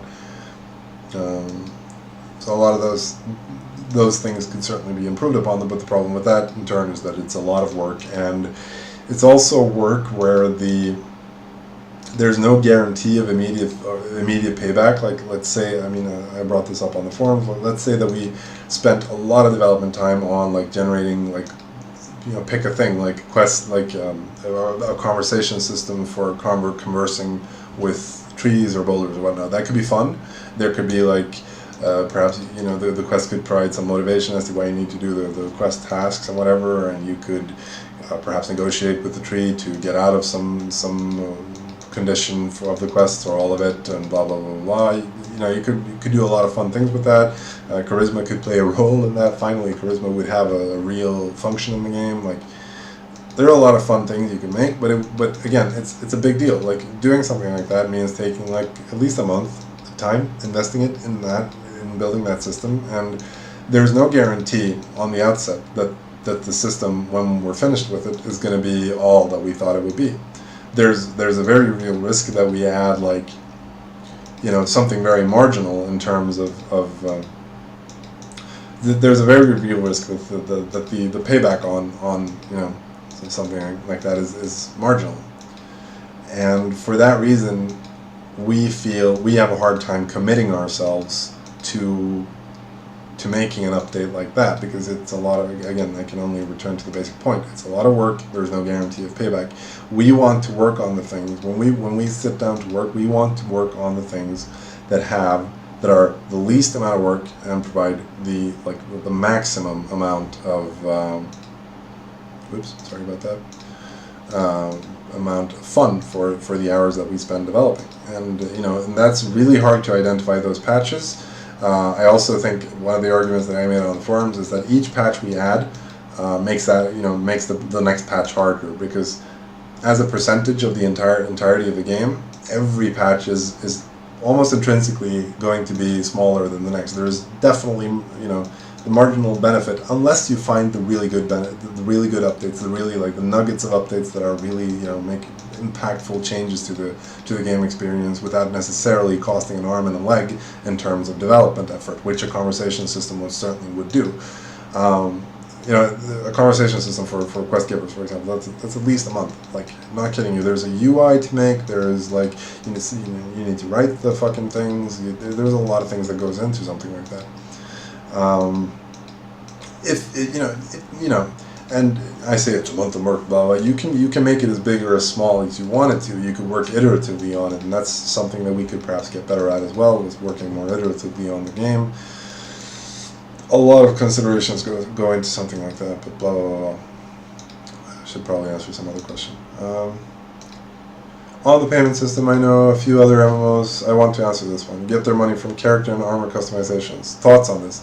I would love it. There's nothing I would love more than if we could run this game and sell you, as I put it on the forums, colored balloons and hats that change nothing for the I don't want the server or the store to push to have any material benefit. Ideally, my incentive, I feel strongly that I have a strong incentive to provide a payment system which has as little impact. I want, because I don't believe that the store is intrinsically positive. I believe that the store is intrinsically negative. It's a negative. We effectively were taxing our own game. I have no illusions about this. I'm not gonna the store provides value, blah blah blah blah. Sure it does, but it's also a huge negative for the game. Imbalances the game experience, blah blah blah. So I would love it if we could sell colored balloons and hats. The problem is, as I put it on the game, we recently implemented a Make Haven Great Again hat, which was obviously a pun on. Where's the camera? On whatever, fuck the camera. On Donald Trump's campaign slogan, "Make America Great Again." Blah, blah. Oh, and it was a hat that sold well. We sold 21 units of it. That's $210. It's nothing. And in a sense, it's a lot of money, because I spent 40 minutes making that hat. So I'm not, I'm not going to be all that, but it's not something that the game can materially live off of. This is $210 is an order of magnitude less than whatever the subscriptions and whatnot can provide. So the thing that, in my experience, has been that people talk a lot about cosmetics for obvious reasons. They want cosmetics to be the main venue of monetization. So would I would love that. The problem is that I have no leads in this way. Every cosmetic thing we implement, nothing of it sells. It sells very little. So you tell me. I'm very open to ideas as regards to monetization. I'm not at all in love with the present system. I'm not at all in love with any system that we've had. Blah blah blah blah blah blah blah. So that's my answer to that question. Can you show the map? Danny is trying to catch up with you, but got lost. Yes, sorry about that. I can certainly show the map. We'll show the map for a while I just talk. Are you married? Yes, I'm married. Any plans on expanding the tutorial given when you start a new character? A tiny little more in-depth explanation for new players would really help the population grow, in my opinion. Sure. I wouldn't be entirely opposed to that. I think there are certainly things you could do early game to improve on the quests and whatnot. Sure, I'm sure there are things that could be improved there. NPC settlements, village, more people like NPCs. That could be fun. I'm not entirely opposed to that, actually. First iteration of Haven, we had bandits and stuff that roamed around. Later, we've kind of taken the I'm here, by the way, by this salt, or this geyser here, and so we've traveled, we've come a long way here. Where was I? I forget. NPC settlements, village. But again, like in terms of development effort and blah blah blah, that's, you know, it's not just like something that, it's not easy to do that. Like adding NPC villages would be a lot of work. Awesome. Why do so blah blah. Literally, oh, we sail them. Yeah, we sail them now, bro. Well, you the read like on Haven Prelude. Good question. Your voice is sexy. I like to listen to it. You're welcome to listen to it. Will you show us your village? Yes, I will show you our village. Shortly. We're coming up on 2 hours, and I think that's going to be my cutoff mark. So, and by the way, I'm considering streaming again maybe tomorrow, hopefully with Loftar on, so that could be fun. But depending on, like, maybe tomorrow, maybe like Saturday when we release the game, we could do some end of the world nonsense and stream that. Thinking about that, so but there will be an announcement on the forum in that case. Yeah, well, I wouldn't mind World of Warcraft style quests. The problem is, again, generating quests, and I think we could do better things than we do presently. Really enjoy the quests. Need expanding. Yep, need expanding upon. I agree. Done anything about the multiple village idol shield? Yes, we're probably going to do something about that. Do you consider making teleportation work a little more close to how it was working? I prefer the teleportation system as it is now. Blah blah blah. Thank you, you're welcome. Why no lockpicking? How much have I missed? Spawn a troll and punch it to death. So if this has been asked before, but what are your thoughts on player-made quests? I think player-made quests are really problematic because they're not well defined, and it's just thinking about it gives me headaches because it's just a whole rat's nest of like, how do you like. But, you know, perhaps I'm overly negative. Like, there's certainly, like, ooh, another boat shows up with a cute dog on it. It was certainly less metal than the cool skeleton. Where was I? So player-made, yeah. So I'm skeptical about player-made quests, and I'm also skeptical, like, how much do they actually provide? Like, if player-made quests are such a thing, like, what do you want to do with them? Like, why are you using them? Why would you use like a formalized quest system to do something that you arguably can do yourself? Like, if you have things that you want done in the game that you really, really want done, then. But then again, perhaps you want to set up some like a quest giver or like a shopkeeper for some LARPy reason, and I wouldn't mind that. I would, like, if we're talking about NPCs, I would actually kind of be more in favor, or more in favor-ish of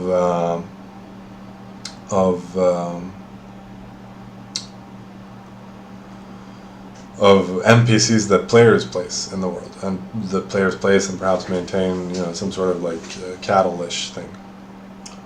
That could be interesting, perhaps. I always, generally speaking, kind of more prefer emergent content that players provide. Give us a database to upload player-made quest description to save you time on creative writing. Like, the creative writing part is the part that I wouldn't mind doing. That's arguably the easy part of doing quests. So that's really the part that I would love doing, that I wouldn't mind doing. That's not the problem. The problem is the development of the more formalized systems to run and maintain that nonsense. Plague disease. Ooh, that's a loud bada bing bada boom. Okay, so I think what I'm going to do is I'm going to show you my base, and what I'm also going to do is this is the key to the Mary Celeste, and this is the Mary Celeste, and I'm going to teleport to, say, 5,000 times 4, 3,000, maybe like something like that. Okay, really? Too close to map order?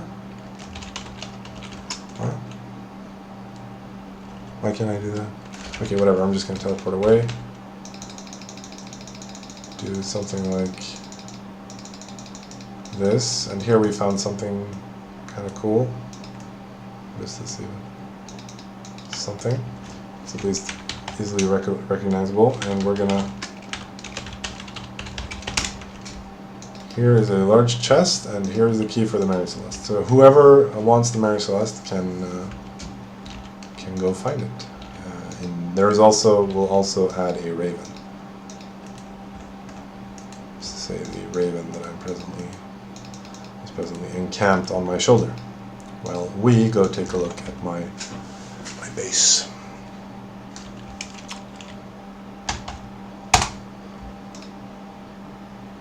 And that means playing on my real character, that is to say, Ragnar Lodbrok.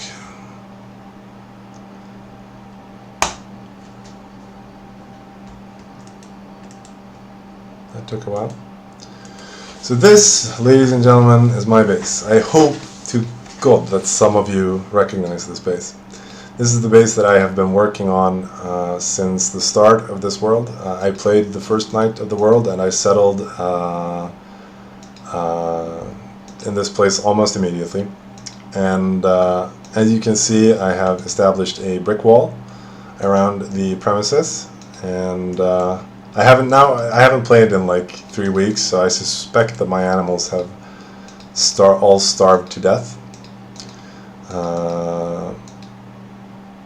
And when I first settled here, I built this palisade around the internal compound. I was first huddled up in this cave, and so this is really my first the place where I first started in the world. And for the longest while, oh, I see I'm decapitating myself on the other screen there. For the longest while, the entire base was entirely unsecure, in that you could have, for the longest while, you could have simply built a mine hole, entered my base, that is to say the palisade, and basically taken me to town, taken everything I had. But no one ever did, so I was fortunate, perhaps because my nubbish little camp was not worth raiding or leaving sense for. Do you gather in-game statistics, and how do you use it for game design? We do gather in-game statistics, and we, as I mentioned earlier, right now what we did was we looked at the top characters on the server and kind of looked at what types of food they'd eaten and stuff like that. So that's certainly one of the things we do. So, that being said, I'm sure we could use them more. We could use more data analysis and data mining and such nonsense, but. Could certainly do more, but so yeah, for the longest while this place was unsecure, and I had in mind that I was going to build a large ass brick wall around the entire thing, and I did. And notice that the internal compound here is still theoretically not safe at all, because you can build a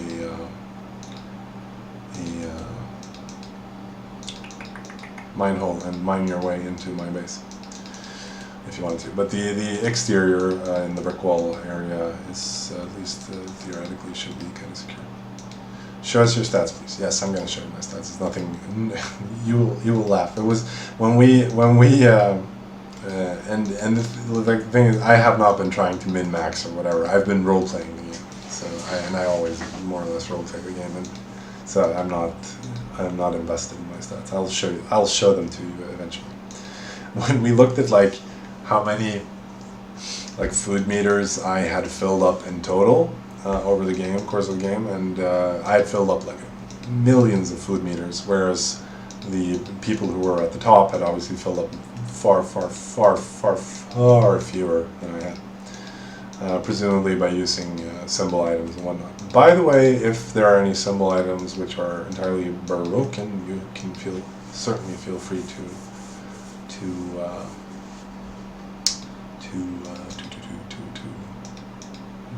tell me about those. Do you shows your stats? But got your key and crow, Jorb. It's awesome, Alexander. Congratulations. You will have the free use of those for whatever couple of days that the game is still going to be running for. Thoughts about adding in-game wiki or guide for new players? I don't really like the in-game wiki part necessarily. I mean, you could add the, there is a wiki that is player maintained, and if you really want to add like in-game links, you could do that to a custom client or whatever. Perhaps we could too, but though, I don't know, the problem with the descriptive information of that kind is that it provides, again, as I was talking about earlier with the commented code, it provides a dual maintenance, it puts a dual maintenance burden on us to maintain both the descriptive information in the wiki and the like actual factual information, which is, you know, the reality according to the code. So we would have to maintain both of those parallel representations of the game data, and without any like automate. If we can't automate that, then that is a lot of work, or adds a lot of work. So I'm not too excited about that. Nice colors in your windmill, Amanda says. I tend to not agree, actually. I thought it turned out like a shitty goddamn gingerbread house. It was so ugly. I'm not sure. The thing we did was that I kind of figured that maybe we can reuse the paving textures for like a stone texture, and I'm not entirely convinced that it turned out well. The thing about it is that it kind of puts less stress on the game, because it allows me to represent the stones with the texture rather than the stones in the windmill, that is, rather than with like actual geometry as in these little stones here. So I don't know.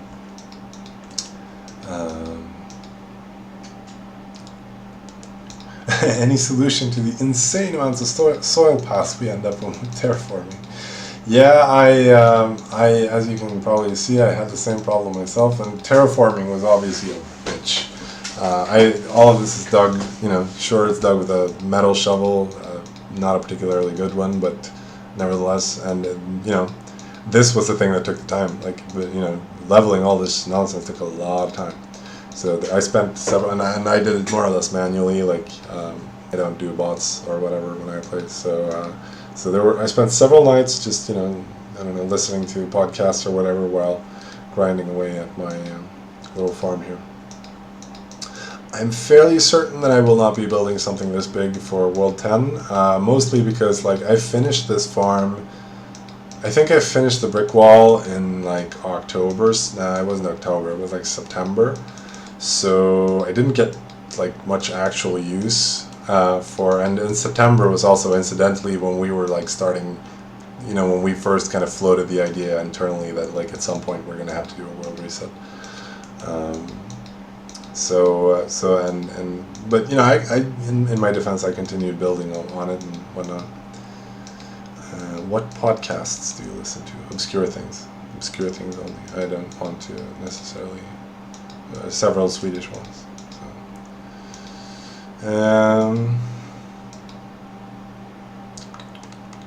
So any solution to the insane amounts of soil? No, not really. But if you have any ideas, I'm all ears, because this situation is frankly silly. And you know, again, like here's like one of the more common complaints we get from players is that terraforming is a bitch, and I agree with you. Terraforming is a bitch, and not sure.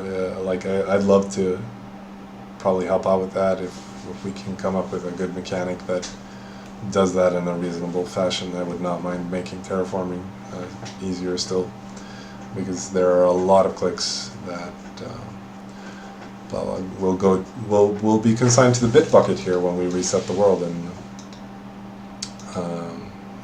not too long. I'm going to go show you and I think we'll end it on that note, but I'm going to go show you the ruin that I mentioned earlier. My base planning is, as you can see, entirely optimal. And here are all my animals, which starved to death when I looked away from the farm for like a week or two. So a lot of people have suggested that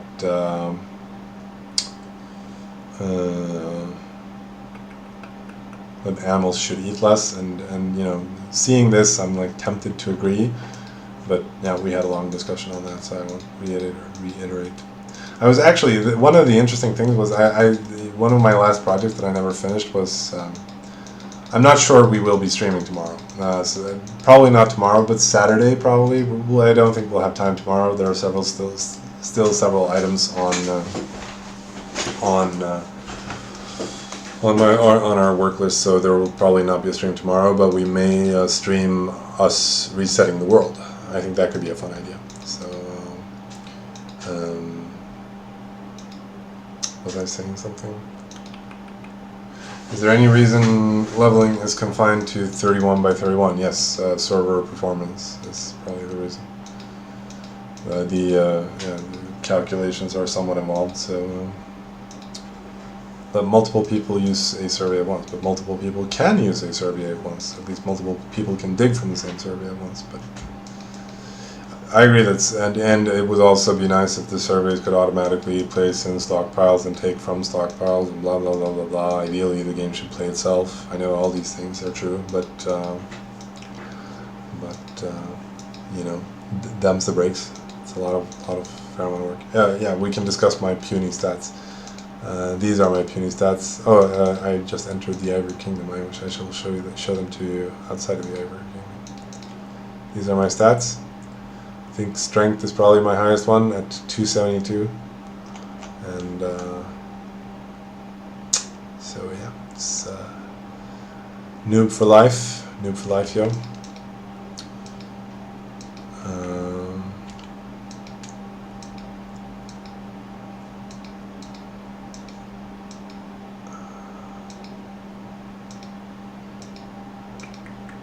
Will the quality be simplified in World 10? Yes, we will be running World 10 with single quality.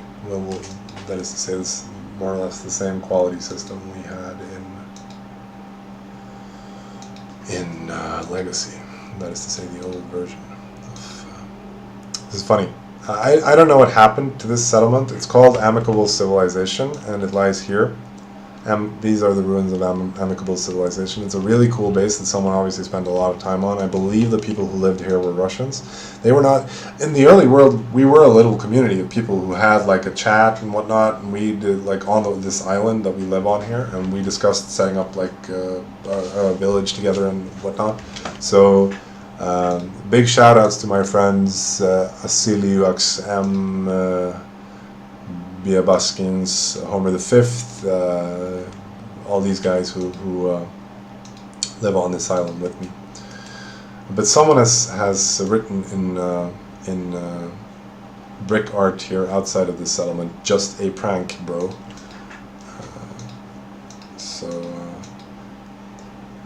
It will be an integer quality system as now, so that won't change. Don't forget to. You try fighting a troll before making them so strong. No, why would I try to fight a troll? They are for you to fight, not for me. I'm a puny nub. I don't fight trolls. I leave that to you. Source of new client earlier than blah blah blah and dogs. But yeah, so this settlement was really cool. I found out that it was abandoned, and I had started claiming from my village over to here because there's an abandoned charters down here, which I thought was really neat. I wanted to take that over, but alas, I never quite made it that far. But it was really fun, like exploring the. It's a lot more decayed now than the last time I was here.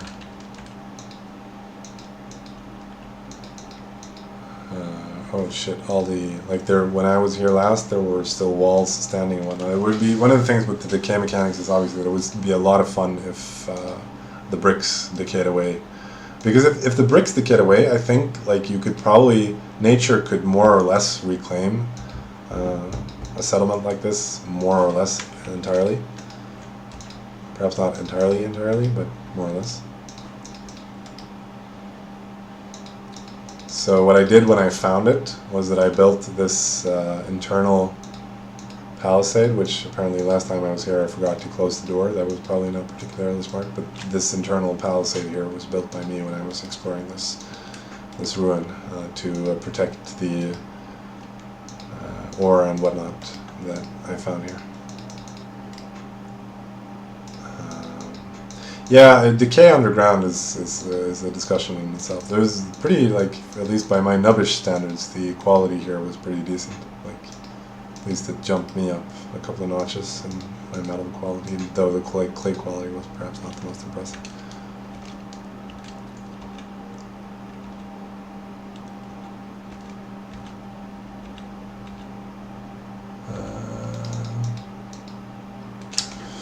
Couple of questions. People with 2,000 stats died to trolls. That's mad. Lucky you still have tricks for the monsters. That's good for you. I will eventually deny all these tricks to you. That's my single goal in life. Make hearthfires decay and pavements too. It's been suggested on the forums, but I don't know if you're planning to do it. We probably should. Like, I do not exclude us doing that at some point. But there's a lot that goes into it, and I also I've enjoyed how, especially in the early world, I kind of enjoy how there's no decay in the caves, and you can kind of stash all your nonsense in the caves and not have it decay and whatnot. Kind of like that. So feel free to post on the forums with all your stories about how you live close to this place and how you always wondered who the obviously distinguished gentleman living here was and all that nonsense. Now,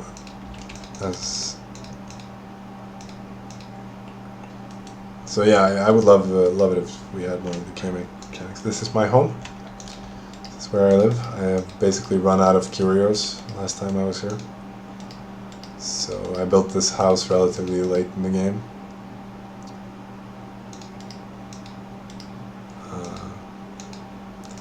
I really, more options for interior decorating would be fun. I think the game has come a long way in terms of the amount of fun decorating you can do. You can hang a lot of stuff on the walls, and I think wallpapers would be fun. And obviously, the aspects of the game that I like the most are the aspects where you can kind of be creative and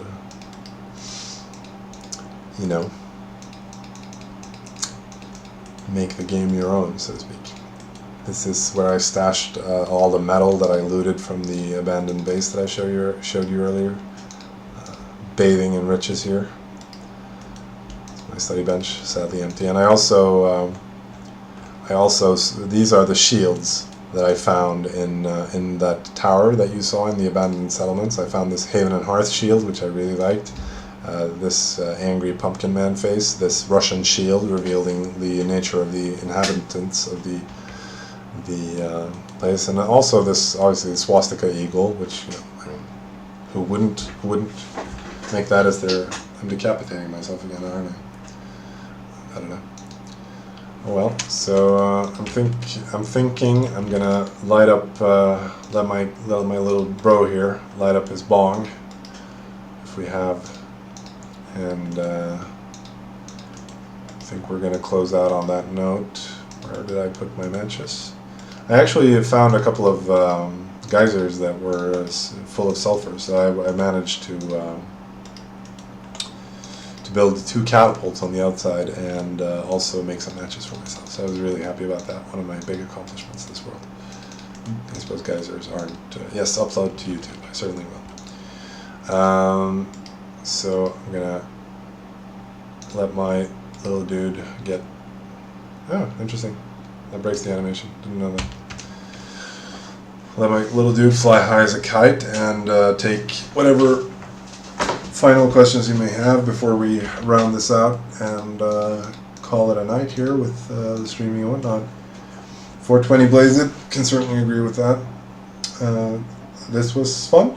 I hope we can, again, I'm going to probably stream something when we do the actual world reset and when we're sitting here and working, and it would be fun to have Loftar on and have him answer any particular questions. And also, it's also fun to stress him during critical moments, like when we're resetting a server and such, and blah blah blah. I hope you got some answers to some questions. I wish we could. I'm torn in my relation to you people. I wish we could, in a sense, we could. I wish we could bring you closer to the development and whatnot. It would also be, I don't know, like, you know the game so much better than I do in so many ways. Like, you can tell by my stats that I don't know how to play the game. Like, I don't know how to fight. I don't know these things. So we need help with those things, and we need to know where the imbalances are, and we need to know blah blah blah. If you have any ideas and feedback and blah blah blah, and like not just like you're brand new, like, because it's easy. One of the things that we don't need so much is like, add dogs. I mean, that's a great suggestion, but it's also an obvious suggestion. Like, we don't need like ideas for like like, you know, anything that exists in real life should be in the game theoretically. So like that's not really, but rather what I think we need is like, you know, feedback on existing implementations, and also like visions for the game. Like how do you want the game to work? Like what's your like. I can take this opportunity, by the way, to really personally thank Lady Goof for providing really awesome feedback this world. I think if you go to the forums and read her posts, I think they are usually very insightful, very well argued, very like she really lays out a good case for where she wants the game to go, and that makes her easy to listen to. So I think read her posts and take a clue from them. I think that is going to be my final recommendation. So and obviously always Siege, PvP, those things are really always on top of my mind, so I'm very interested in those. Blah blah blah blah blah. Yes, I believe that is my YouTube channel, Donatakas, indeed. Any solutions to people just building nearly invincible bases? That is like a thing I would love to discuss with you. I think it's one of the kind of core questions about the PvP is like how dynamic should it be? Like how easy should it be to raid someone's base? Because one of the things that I don't really like about because it's very easy to make the siege such that it is either A, impossible, or B, too easy. Like it's very easy to end up in Boolean outcomes where, like, you know, someone who gets attacked gets entirely raided, his base, you know, salted, everything destroyed, nothing left worth fighting for. That's usually the outcome of PvP, and that's you know, that makes people quit. That makes, you know, it doesn't make for the you know, the perhaps best experience. But also, I don't want the game to like just turn into fluffy Farmville, blah blah blah. So and it's really hard to.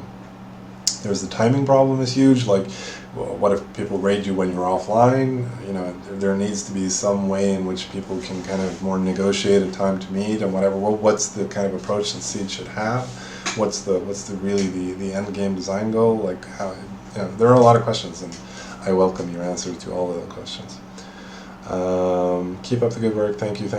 Do a dance for us, IRL. I will, and I will end it on that note as well. Thank you for great game, not playing but still watching. You're very welcome. Please explain object control, objects further, maybe text my next. I certainly will. What about PvE aspect of the game? Any new things? I wish I could say yes, but I can't really. Like, let me know on the forums what you would like to stream. Let's see. I'm gonna do a little dance for you. And with that, we're going to call it a night. Thank you so much for watching. We had a lot of fun. I had a lot of fun. Hopefully we can do this again. And blah, blah, blah, blah, blah. Enjoy, guys. Good luck in the new world on Saturday. Talk to you later, boys and girls.